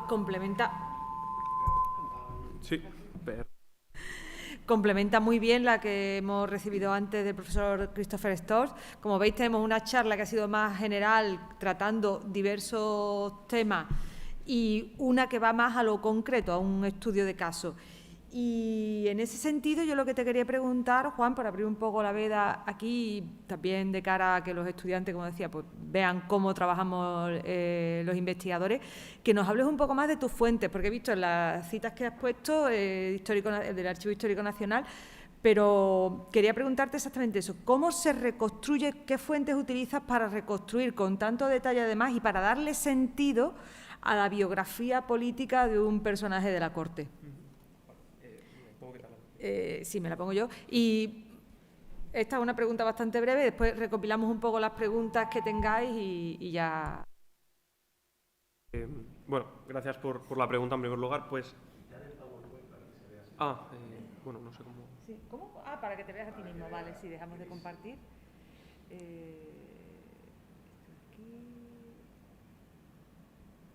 Ah, no, sí, es aquí, espérate, era mucho más fácil. Perdón. Pues bueno, gracias por la pregunta. Es bastante complejo reconstruir una figura como Medinaceli, porque digamos que en los papeles oficiales, ¿no?, consultas del Consejo de Estado, cosas así, a partir de 1680, cuando adquiere el cargo, él desaparece. No aparece en las consultas del Consejo de Estado, no se le ve por ningún lado. Sin embargo, correspondencias personales, la de los hermanos Aragón es maravillosa. Hablan mucho de Medinaceli en su ascenso. La del Marqués del Fresno, con ciertos particulares, también hablan constantemente de Medinaceli en el periodo 80-83. Hay otras correspondencias, el propio Marqués de Villagarcía, que esas sí que están en la Biblioteca Nacional, en el Archivo Histórico Nacional, con particulares de España. Los propios gobernadores, por ejemplo, el Marqués de Grana, que es el gobernador de los Países Bajos, en aquel momento también escribe con bastante regularidad al duque. Y, sobre todo, los embajadores en la corte. Por ejemplo, el Marqués de Villars, el embajador francés, o los enviados de estados italianos, de pequeños estados italianos, o el propio nuncio remite constantemente informaciones acerca de lo que está sucediendo en la corte y con quién hay que tratar los negocios de Estado. Todo apunta a Medinaceli, también qué disputas tiene, este tipo de informaciones. Esas son, sobre todo, las fuentes para el entramado cortesano, digamos. Un poco un puzzle, ¿no? Sí, es una especie de mosaico, sí. Pues, tanto de aquí como los que están siguiéndonos online. Manuel, por favor. Sí, ahí te dan el micro.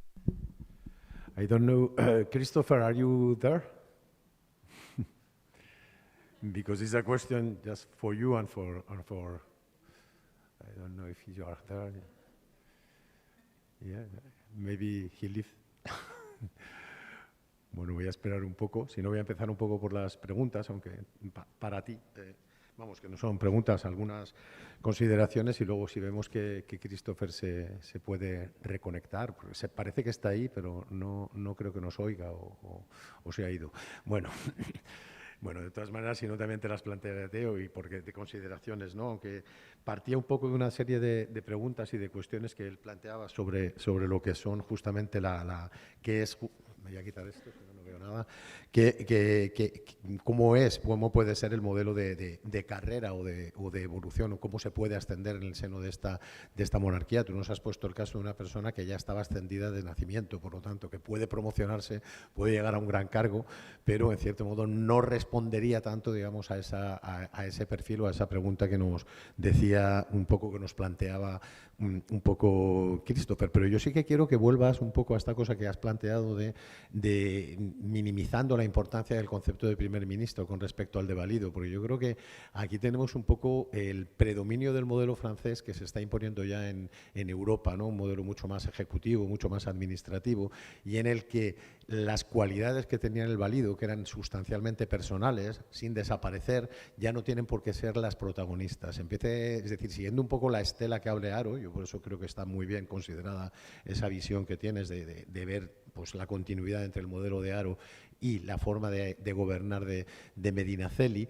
sí que creo que hay una reconsideración sobre la función de la persona que se tiene que encargar del gobierno de la monarquía, y que es muy diferente, digamos, en este sentido, el concepto de primer ministro con respecto al de valido. Pero más allá de esto, yo veo que has profundizado muy bien en todo lo que tiene que ver con su promoción cortesana, su habilidad en el manejo de la corte. Eso es muy típico también de los validos y de una cierta historiografía, digamos, un poco cortesanista. Pero yo creo que, y a través de lo que tú vas contando, se ve que Medinaceli tiene otros recursos que son mucho más allá de la corte, ¿no? Y para gobernar una monarquía tan amplia como esta y tener presencia en espacios tan alejados de la corte y tener capacidad de influencia en determinadas cuestiones, yo creo que, no sé si nos puedes dar como más información quizás sobre otros aspectos de esta red que va tejiendo. Yo creo que va tejiendo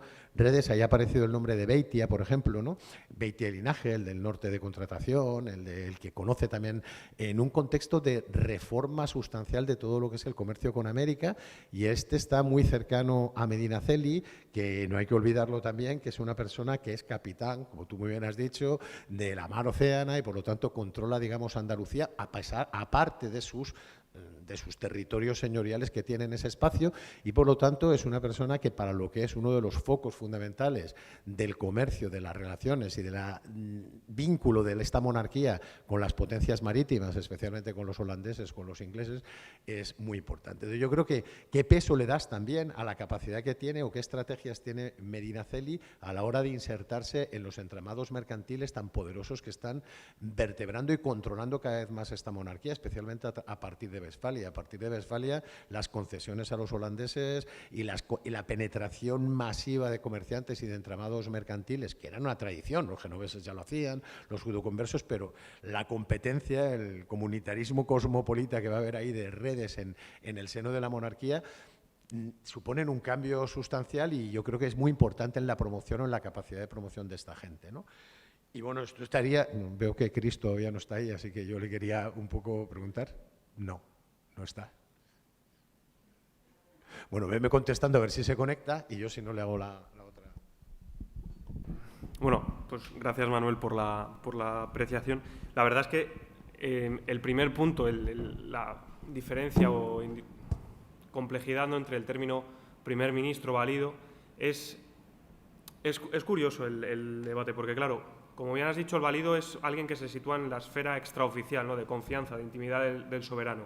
El primer ministro, en cambio, sería darle oficialidad a ese cargo que hasta entonces no había tenido competencias, no había tenido una posición clara, digamos, en el organigrama o en el complejo de la monarquía de España. Sin embargo, es una realidad un tanto contradictoria. En primer lugar, porque la experiencia de primer ministro en la época de los Austrias es Medinaceli. El nombramiento oficial lo tiene Medinaceli y dura 5 años. Luego no hay más primeros ministros hasta de manera posterior a Carlos II. Luego, dentro de la propia época, muchos actores políticos tampoco tienen muy claro qué diferencia hay entre un válido y un primer ministro, porque a Medinaceli se refieren a él como válido. Tampoco hay o yo al menos no las he encontrado, unas ordenanzas, unas instrucciones que regulen las competencias del primer ministro. Y en muchas ocasiones, si bien es cierto que está actuando como un válido atípico, digamos, un ministro atípico, también está reproduciendo viejos patrones. Gobierna a través o ejecuta a través de deudos, de clientelas. No sorprende que los principales cargos de la monarquía, algunos territoriales, estén en manos de gente de su confianza. Su propio hermano, virrey de Nueva España, el virreinato del Perú. En Nápoles, luego hay un cambio de virrey en esta época. Milán, Melgar, que es también su cuñado. Obviamente necesita gente de confianza para poder llevar a cabo el gobierno universal de la monarquía.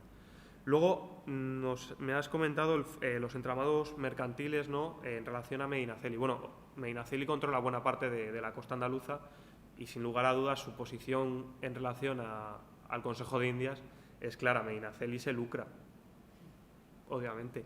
En los libros registros del Consejo de Indias aparece muchas veces mencionado el nombre de Medinaceli como un, digamos, conseguidor de ciertas preeminencias. Relación directa con comerciantes no he encontrado, también porque la documentación propia de Medinaceli, por desgracia, está muy descontextualizada y está bastante dispersa. Parte está aquí en Sevilla, parte está en Toledo. No he encontrado, digamos, series de epístolas hacia comerciantes, pero una cosa está clara: tiene relación, como he dicho antes, muy estrecha con los intereses italianos, con los genoveses. De hecho, no lo he citado, pero hay una parte de la queja de Osuna en el Crisol de la Verdad, bueno, no lo escribe Osuna, pero lo encarga él, que dice que Medinaceli está italianizando el Consejo de Estado, que está introduciendo genoveses como si no hubiese fin.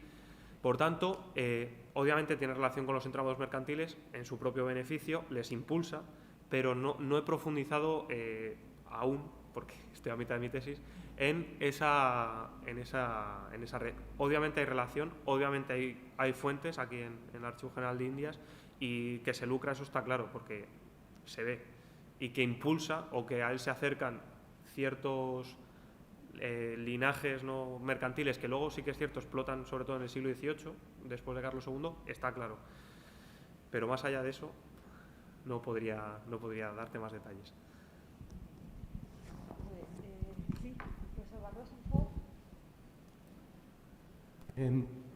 A ver, que yo también tenía varias preguntas para Chris, pero...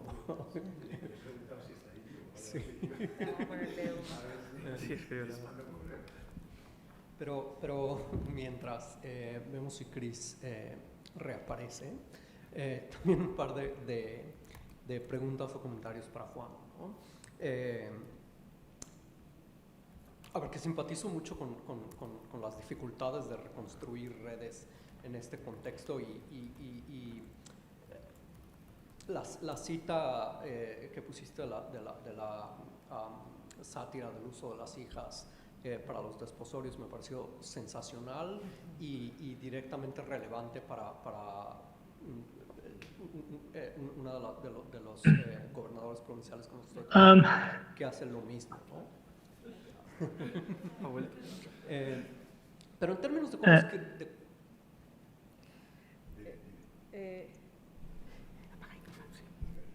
profesor Stors, había varias preguntas para usted. Manuel Herrero tenía una y el profesor Eiza Barroso tiene otra, pero ahora mismo le estaba preguntando a Juan Sánchez si no le importa esperarse un segundo y ahora... ¿Nos oye usted bien? Sí.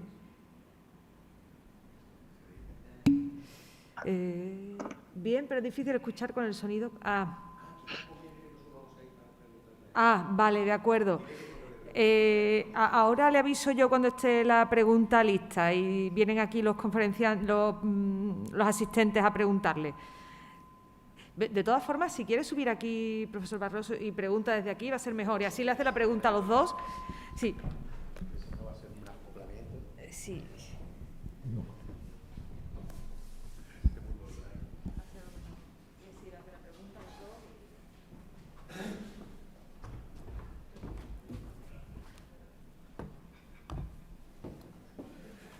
Bueno, entonces, siguiendo con lo que la pregunta, el comentario que le quería hacer a Juan, al ir escuchando tu reconstrucción de la biografía política de Medinaceli, me venían a la cabeza un par de preguntas, ¿no? Una tenía que ver en parte con algo que señaló Chris hacia el final de su intervención, ¿no? Que era la necesidad de pensar también en el rol o las funciones que juegan otros actores que a veces la historiografía tradicional les presta menos atención, ¿no? Y pensaba exactamente en el caso de las mujeres alrededor de Medinaceli y de otros actores, ¿no? Porque al hablar de los matrimonios que gestiona a través de las hijas, en cierta forma es reducir a estos actores a un papel un poco objetivizado, ¿no? O sea, es lo que el padre hace con ellas y no la función que desempeña la mujer o las hijas o las sobrinas o etcétera, ¿no? Entonces, no sé si nos pudieras decir un poco más cómo ves la contribución de las mujeres que son parte de la red y a lo mejor en esa misma línea también pensar un poco más en otros actores, ¿no? Individuos que podríamos pensar un poco en posiciones sociales menos destacadas, pero que quizá también están jugando un papel muy importante en la práctica diaria de cómo se construye y se mantiene una red política de este tipo, ¿no? A ver, me queda muy claro que esto no es fácil, ¿no? Y que en parte el comentario que hacías de la dificultad de acceder a la correspondencia del propio Medinaceli complica las cosas, pero aún así no sé si nos pudieras decir un par de cosas, ¿no?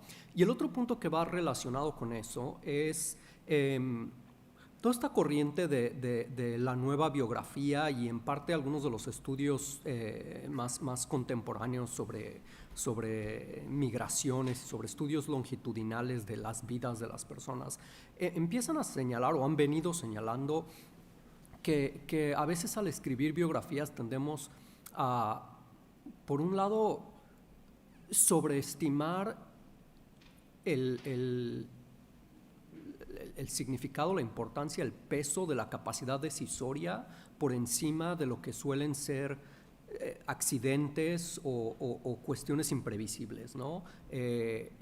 Sucesos sobre los que el sujeto, el actor, en realidad tiene un control un tanto limitado, ¿no? Y eso por un lado. Y por el otro, que tendemos a ver a los sujetos históricos que biografiamos como sujetos internamente coherentes de una forma que a lo mejor no lo son, ¿no? Entonces no sé si eso es algo que incorporas o que ves la posibilidad de incorporar, ¿no? ¿Y le puedo hacer una pregunta a Chris? Sí, abriendo las notas de nuevo para acordarme que quería preguntar.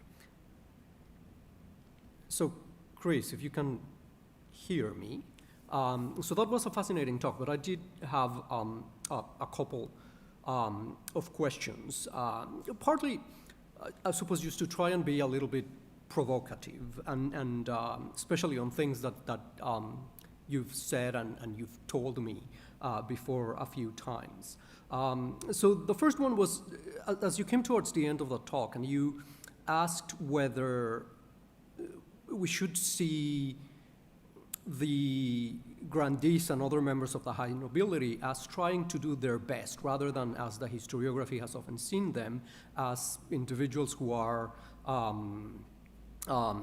limited in their skills and perhaps even in their intentions, right? And I agree with that to an extent, but I wonder whether we might be going a bit too far in that direction, and that whether we should perhaps try and aim for more of a halfway point, in the sense that not all of them were trying to do their best in a context of hardship. Or would you suggest that we should extend that same courtesy to our contemporary politicians, right? I mean, I don't know, is Bojo doing the best he can, really? I mean, I don't know, right? So that's one. And the other one, going back to the idea of the polycentric monarchy, and just to I suppose pass on to my seniors a question that one of my undergraduate students made in class about 2 weeks ago when we were talking about the polycentric monarchy. And why do we keep using the term center, which in a way necessarily counters or refers to the idea of periphery, right? Why haven't we developed terms that are more effective, more helpful in talking about the political structures of early modern complex polities, right? While the idea behind polycentrism, I don't disagree with it at all, but the idea of talking about centers and centers and centers gets a bit complicated, right? So what should we use instead? Okay, can I reply? Sorry, the sound. I have to moderate the sound here. Right. So on the nobility, I take your point that we need to be a little bit balanced here. I think that what I'm trying to do is redress a traditional negative imbalance against the nobility. We've just heard about Medina Theli, and I think Medina Theli is probably trying to do his best. I realize somebody's got his mic on and it's complicating things.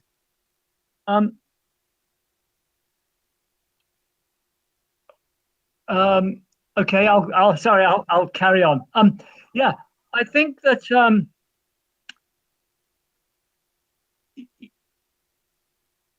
I think some of these guys, these nobles, are clearly serving their own purposes, but at the same time, they're trying to do their best. Of course, one has to bear in mind that by serving the overall polity, the monarchy, they are probably serving their own interests, because it means that there is this global polity providing them with all sorts of opportunities as army officers, as provincial governors, at the top of the social hierarchy as viceroys and captains general. So I think there is a mix there.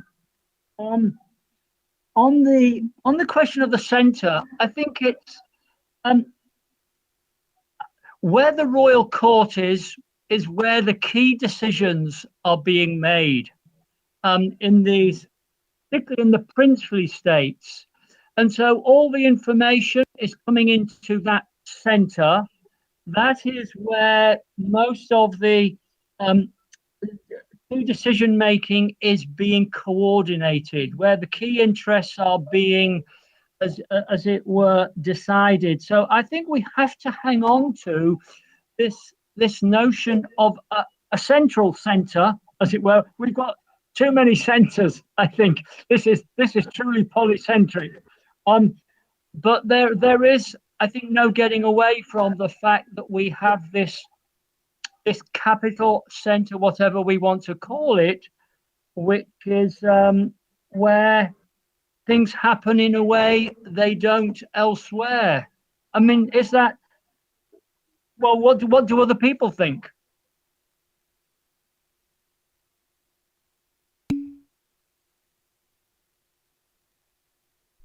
Okay, Christopher, I'm going to have. Can you hear me? No, no. Ah, sí. I can. Yeah, I can hear you. Okay. I see you like this. Okay, it's just in relation with the question that Frank Esa Barroso and your answer. No, maybe it's better sometimes. Is my idea. Of course, for me, I think this monarchy is really a polycentric structure. But maybe it's better to consider this monarchy more as an aggregation of urban republics. No, with different center, if you prefer center or another way, because I understand the conception of periphery is always related with center, and it's maybe make this idea. But during the kingdom of Charles II, something is really evident. Is a kind of process of, we can consider, provincialization of the monarchy, in the sense there is a strong participation of people from local territories in the center of the monarchy. You have made this consideration, and you also, with other people, with Medinaceli, but at the same time also that is the work of Ida Mauro and Antonio Alvarez Osorio about the delegation, the local delegation in Madrid that increased extraordinarily during the second part of the 17th century, is also an evidence of this element. But maybe we have the idea that this process is an increase of power of the local territories in the monarchy, but at the same time the reinforcement of the power of Madrid is something maybe paradoxical, but it's not really paradoxical, because really, and I make a question to Juan about, is evident that the French model is there in the middle. The French model of full sovereignty, the model of Louis XIV, is something like all over Europe they try to more or less imitate, and also the changes are going on in England with the fight between James II and the Parliament. Is also this fight between the power of the big center like London, like Paris, and Madrid, to try to imitate these things. But really, even if there is a hierarchization, the situation of the government in the monarchy in the Habsburg period is never arrived to have these processes. Is something like is not really a success, and at the same time we can see processes are completely opposite to this way. And I'm thinking, for instance, you make mention of the politic of disaster, no, the work of Domenico Cecere about the administration of the disaster, or the control of the disasters, I don't know, hard work, volcans, and terrible situation, and is an administration in a local sphere. And it's evident that the circulation of information between the things happen in Naples, or the things happen in Lima, or in Mexico, is quickly through other kind of networks than this one controlled by Madrid. For instance, this one of the traders, the news from these things in Lima arrive quickly through the Asiento de Negros to Amsterdam and to Brussels before to arrive to Cadiz even, and even imagine when I arrived to Madrid. So to the control of this big structure from Madrid is something like is completely no possible. So in this sense, that is a proof that this is a polycentric administration or a local administration. But mostly, for instance, and another thing is completely opposite to other processes are taking on in England or in France, no? In this politics of mercantilism, of protectionist measures. In the Spanish monarchy, we are in front of a process of decentralization. More, this process of demercantilization, no? Because all the politicals apply in the control of the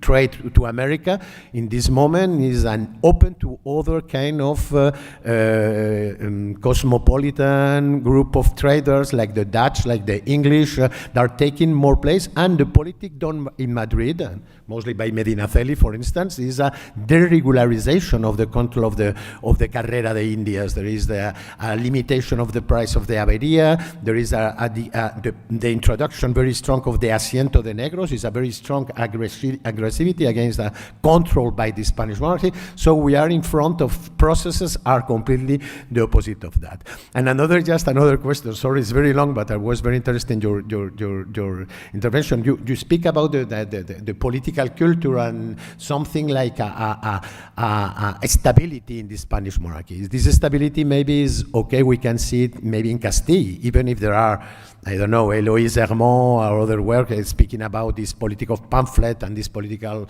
construction of a public sphere of opinion in Castile. But we don't have to forget that in the other territories of the monarchy, mostly at the end of the 80s, during the 90s, there is a very process of no similar than this one is 1640s, but something similar. Remember the Barretines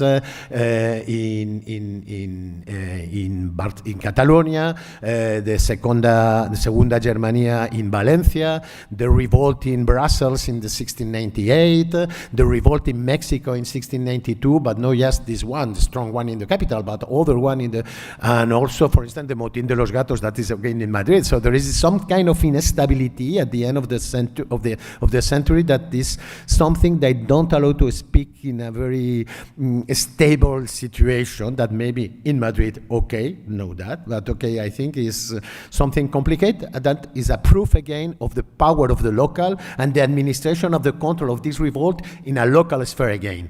Because the result of the resolution of Brussels, the resolution in Barcelona, the resolution in Valencia, and in Mexico too, were completely local, were not decided and no control through Madrid. And just was the thing. Sorry for the long question. No se oye nada. Demasiado cosas para comentar, hombre. We need a conference. Bien, I will. Can I say something? Okay. I take your point. I take your point about some of these very local difficulties at the end of the 1690s. The revolt in Mexico, I would regard as quite serious.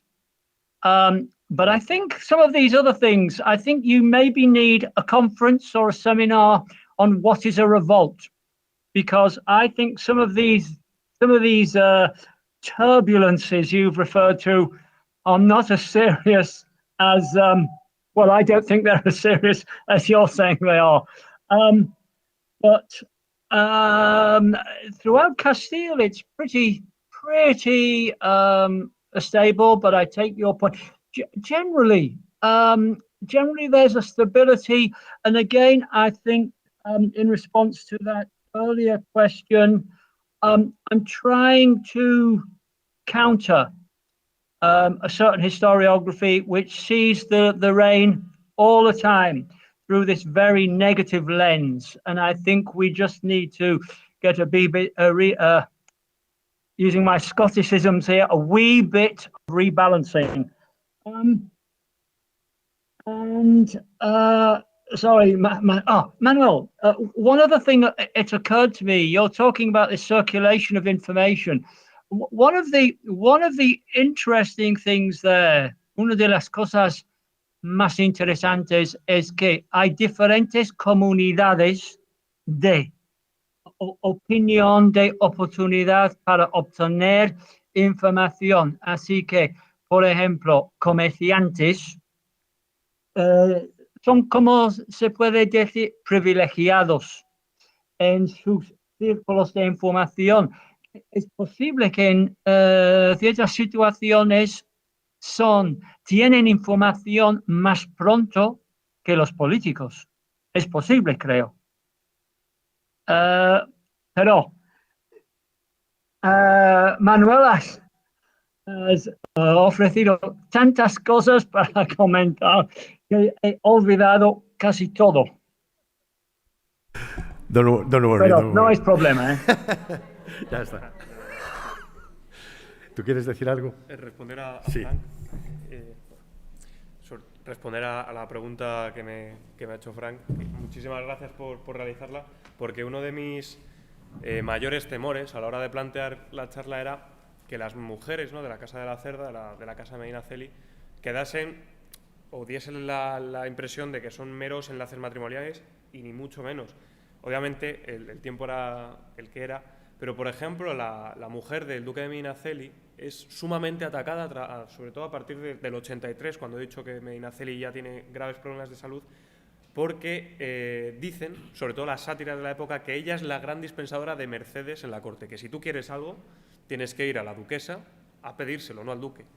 Por tanto, es un agente político muy activo, las mujeres. Otro de los ejemplos, por ejemplo, Lorenza de la Cerda, la condestablesa Corona.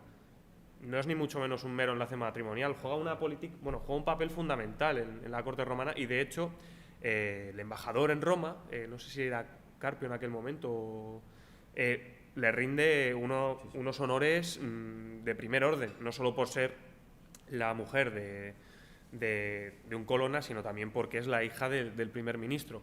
Y también juega un papel político activo, no es un mero agente pasivo que se limita a ser un enlace entre el cabeza de familia, ¿no?, entre el pater familias y un linaje de primer orden.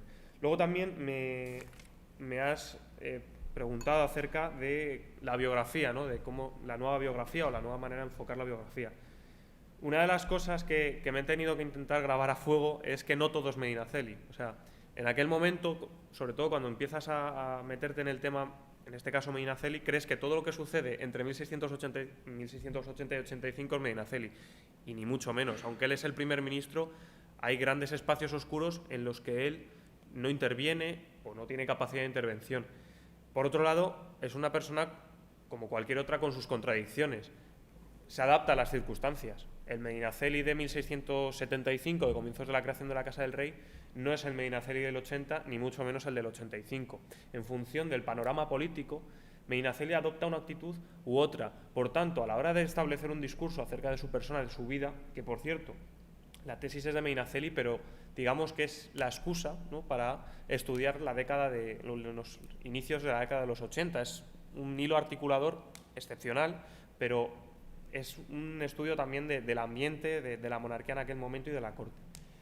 Como decía, contradicciones por el hecho de que el panorama político cambia, y a la hora de establecer un discurso biográfico, si regimos la lógica de a posteriori, obviamente vamos a ver cosas que nos resultan ilógicas, pero hay que tener en cuenta el momento. ¿Por qué Medinaceli no se posiciona directamente contra Valenzuela, no firma el manifiesto de los grandes? Es ilógico, si lo que ha hecho un año antes es intentar desplazarle del poder. Obviamente tiene contradicciones y hay que tenerlas en cuenta. Yo espero tenerlas en cuenta en la medida de lo posible. Así que sí, es un reto, pero yo creo que teniendo presente quizás estas líneas, la biografía es un buen método, o la biografía enfocada como la entendemos ahora, un buen método para el estudio de una época, de un marco más amplio. Yo lo que sí creo que lo que deberías, me parece, profundizar, y creo que está bien, sobre todo para entender todas esas estrategias y quitar un poco esa idea de que es solamente un gobierno de grandes y de nobles y de grandes aristócratas, porque eso lo lleva siendo prácticamente desde el siglo XVI. ¿Verdad que aquí como toman como más presencia, dominan el Consejo de Estado, grandes familias son las que toman el poder, pero al mismo tiempo cuando te pones a hablar de diplomacia o de otro tipo de administración, es el mismo periodo en el que están apareciendo figuras como Francisco Manuel de Lira, como todos estos que llamaba Victoria López Cordón, los hombres de Westfalia, y son gente que son intermedios, son gente de la administración, de servicios, como decía un poquito Cris, y creo que en eso tiene mucha razón, que son los que son el corazón y el motor de esta monarquía y de todas las reformas y de toda la política tan reformista que se está llevando a cabo. Es decir, a través de estos señores, pero ¿cómo se dejan rodear? Yo creo que es importante que les pongáis el puesto que tienen. La política del secretario de despacho universal, de nuevo, volviendo a políticas de administración mucho más directa, mucho más ejecutiva, estos son personas como Lira, que ha sido embajador aquí, que ha sido consejero, que ha controlado, es decir, que tiene una trayectoria que no es la de estos grandes, es decir, que por supuesto tienen su cruz de la Orden de Caballería, tienen todo lo que son los símbolos y elementos de distinción que hacen que entendamos a estos individuos en sociedades corporativas y no lo olvidemos, son agentes sometidos a límites corporativos muy fuertes y a mecanismos de control que no les permiten tener esa especie de individualidad sobre la que determinadas gentes están poniendo demasiado énfasis desde mi punto de vista, están muy condicionados por una sociedad que es en la que viven, ¿no? Y que por lo tanto ahí yo creo que va a ser mucho más rico si tú tiras o consigues desentrañar todos los grupos que se promocionan cuando Lira llega justo de La Haya, cuando él toma el poder y se mete en el Consejo de Italia y empieza su carrera ascendiente y es uno de los que está proponiendo reformas por todos lados. Y esta gente son las que luego se considera que eran solo de los Borbones, ¿no? Pues está pasando ahí, ¿no? Y otra cosa solo, de verdad no quiero ya monopolizar, pero si está tan ligado a Génova, uno de los motivos también de su caída que tienes que pensar, el bombardeo de Génova de 1684 por parte de Francia, es un desastre completo para él, porque si él está protegiendo, es decir, si es la protegida de la monarquía y justamente el dogo se tiene que ir a Versalles en 1685, imagínate lo que significa para Medinaceli. Y el embajador genovés, sobre las mujeres, el embajador genovés Spínola, y léete la correspondencia de Ciasca, él dice que se promociona y gana en la corte favores, sobre todo conquistándose a las mujeres de la corte. Es decir, todo lo que él hace es tener una política de controlar a todas las mujeres que están ahí. Lo cuenta perfectamente en sus relaciones que envía a Génova. Es una cosa muy, muy graciosa.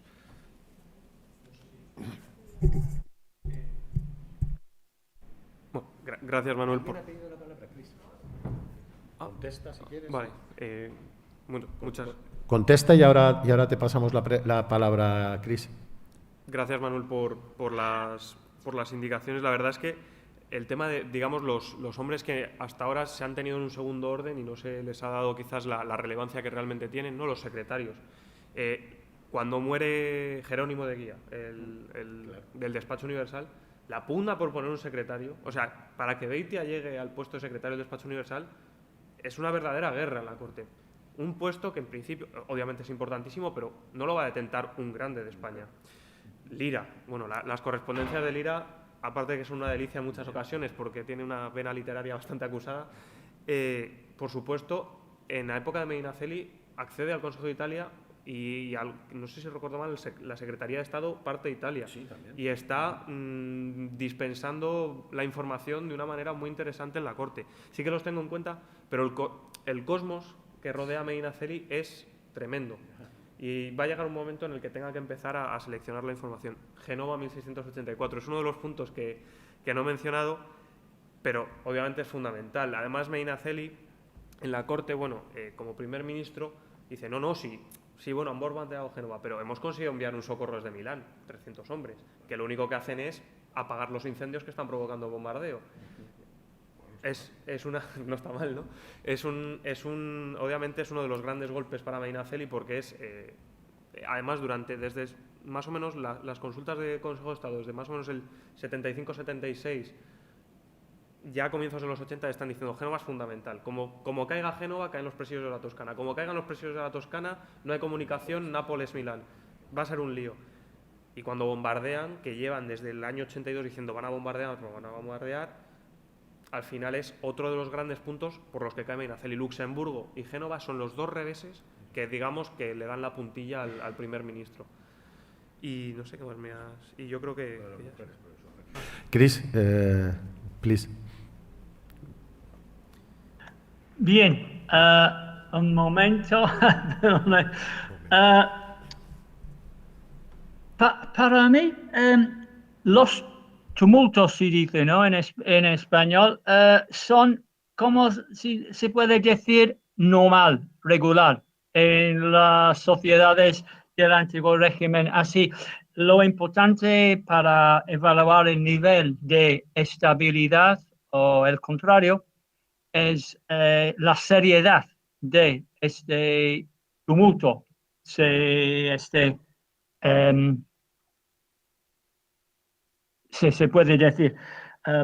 Así, así que es un reinado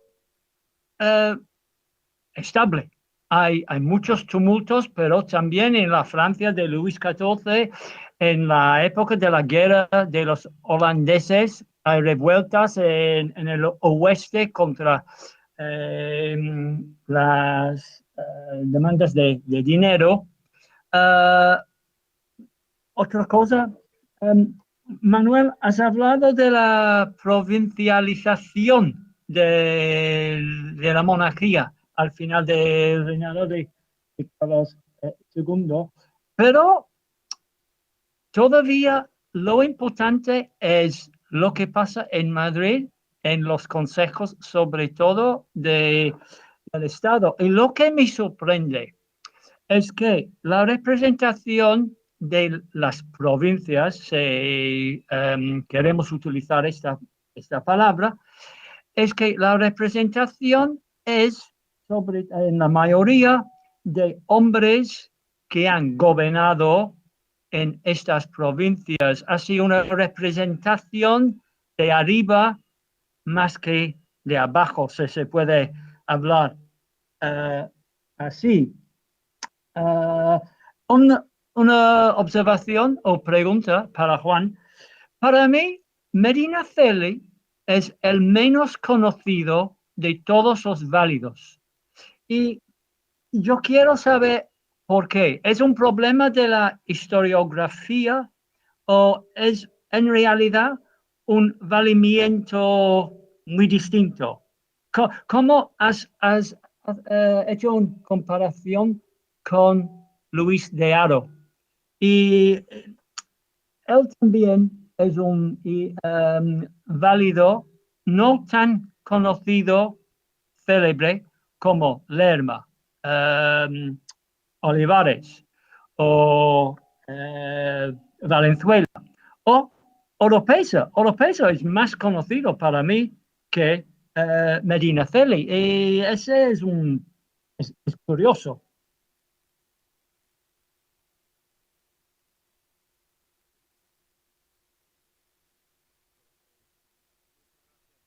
Por la pregunta.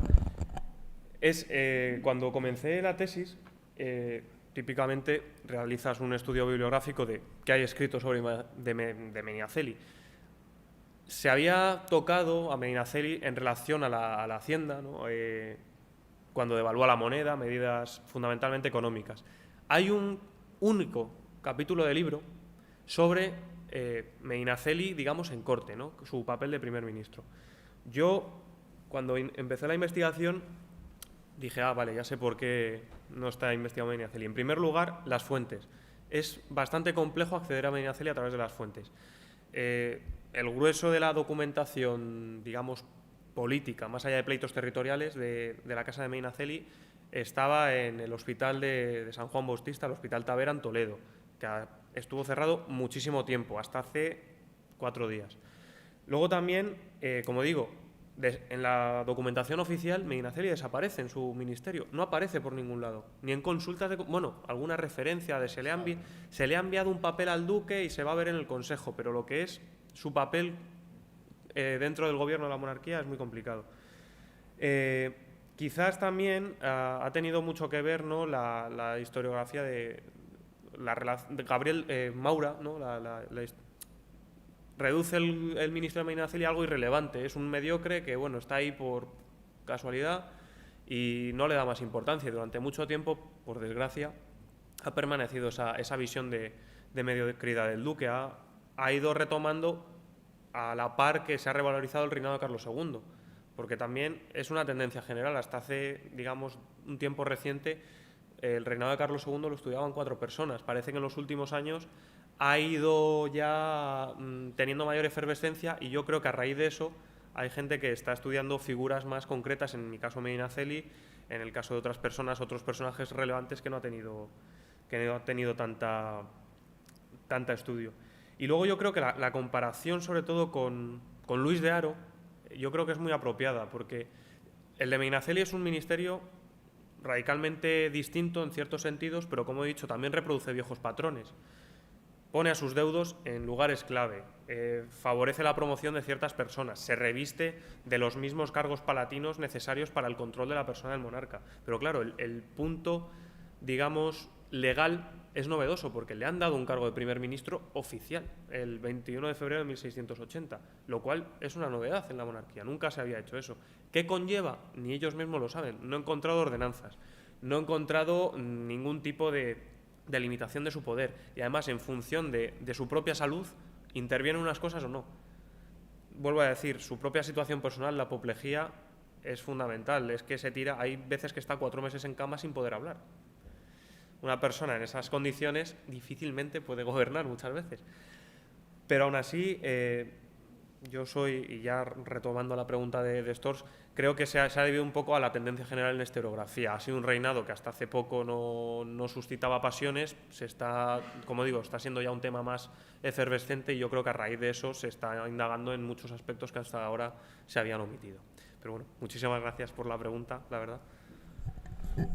¿Quiere alguien preguntar algo más? Si no, vamos a tener que ir desalojando la sala. Solamente ya un colofón, porque dices, y me imagino que Christopher estará pensando lo mismo, ¿no? Ahora está todo de moda el reinado de Carlos II, ¿no? Normalmente de una manera, digamos, más positiva que la visión de Maura y, bueno, siguiendo la estela de Cayman, pero hay otros libros que vuelven un poco como a dar e intentar darle la vuelta. Yo no sé, Chris, ¿qué te parece el libro de Espino, ¿no? En el que dice que es todo un desastre, que es todo un horror y que es un desastre completo, ¿no? Por lo tanto, que seguimos dándole vueltas, pero bueno, yo estoy seguro que abrirás mucho camino. Muchas gracias a todos por vuestra presencia. Muchas gracias a Chris, a pesar de los problemas técnicos, de que hemos empezado un poquito más tarde. A todos los que nos habéis escuchado a través de YouTube y a través también de la plataforma esta, que ya vais quedando pocos, y nada, al público, especialmente a los que estáis aquí en la sala y a los más jóvenes, de una manera más especial todavía. Gracias a todos.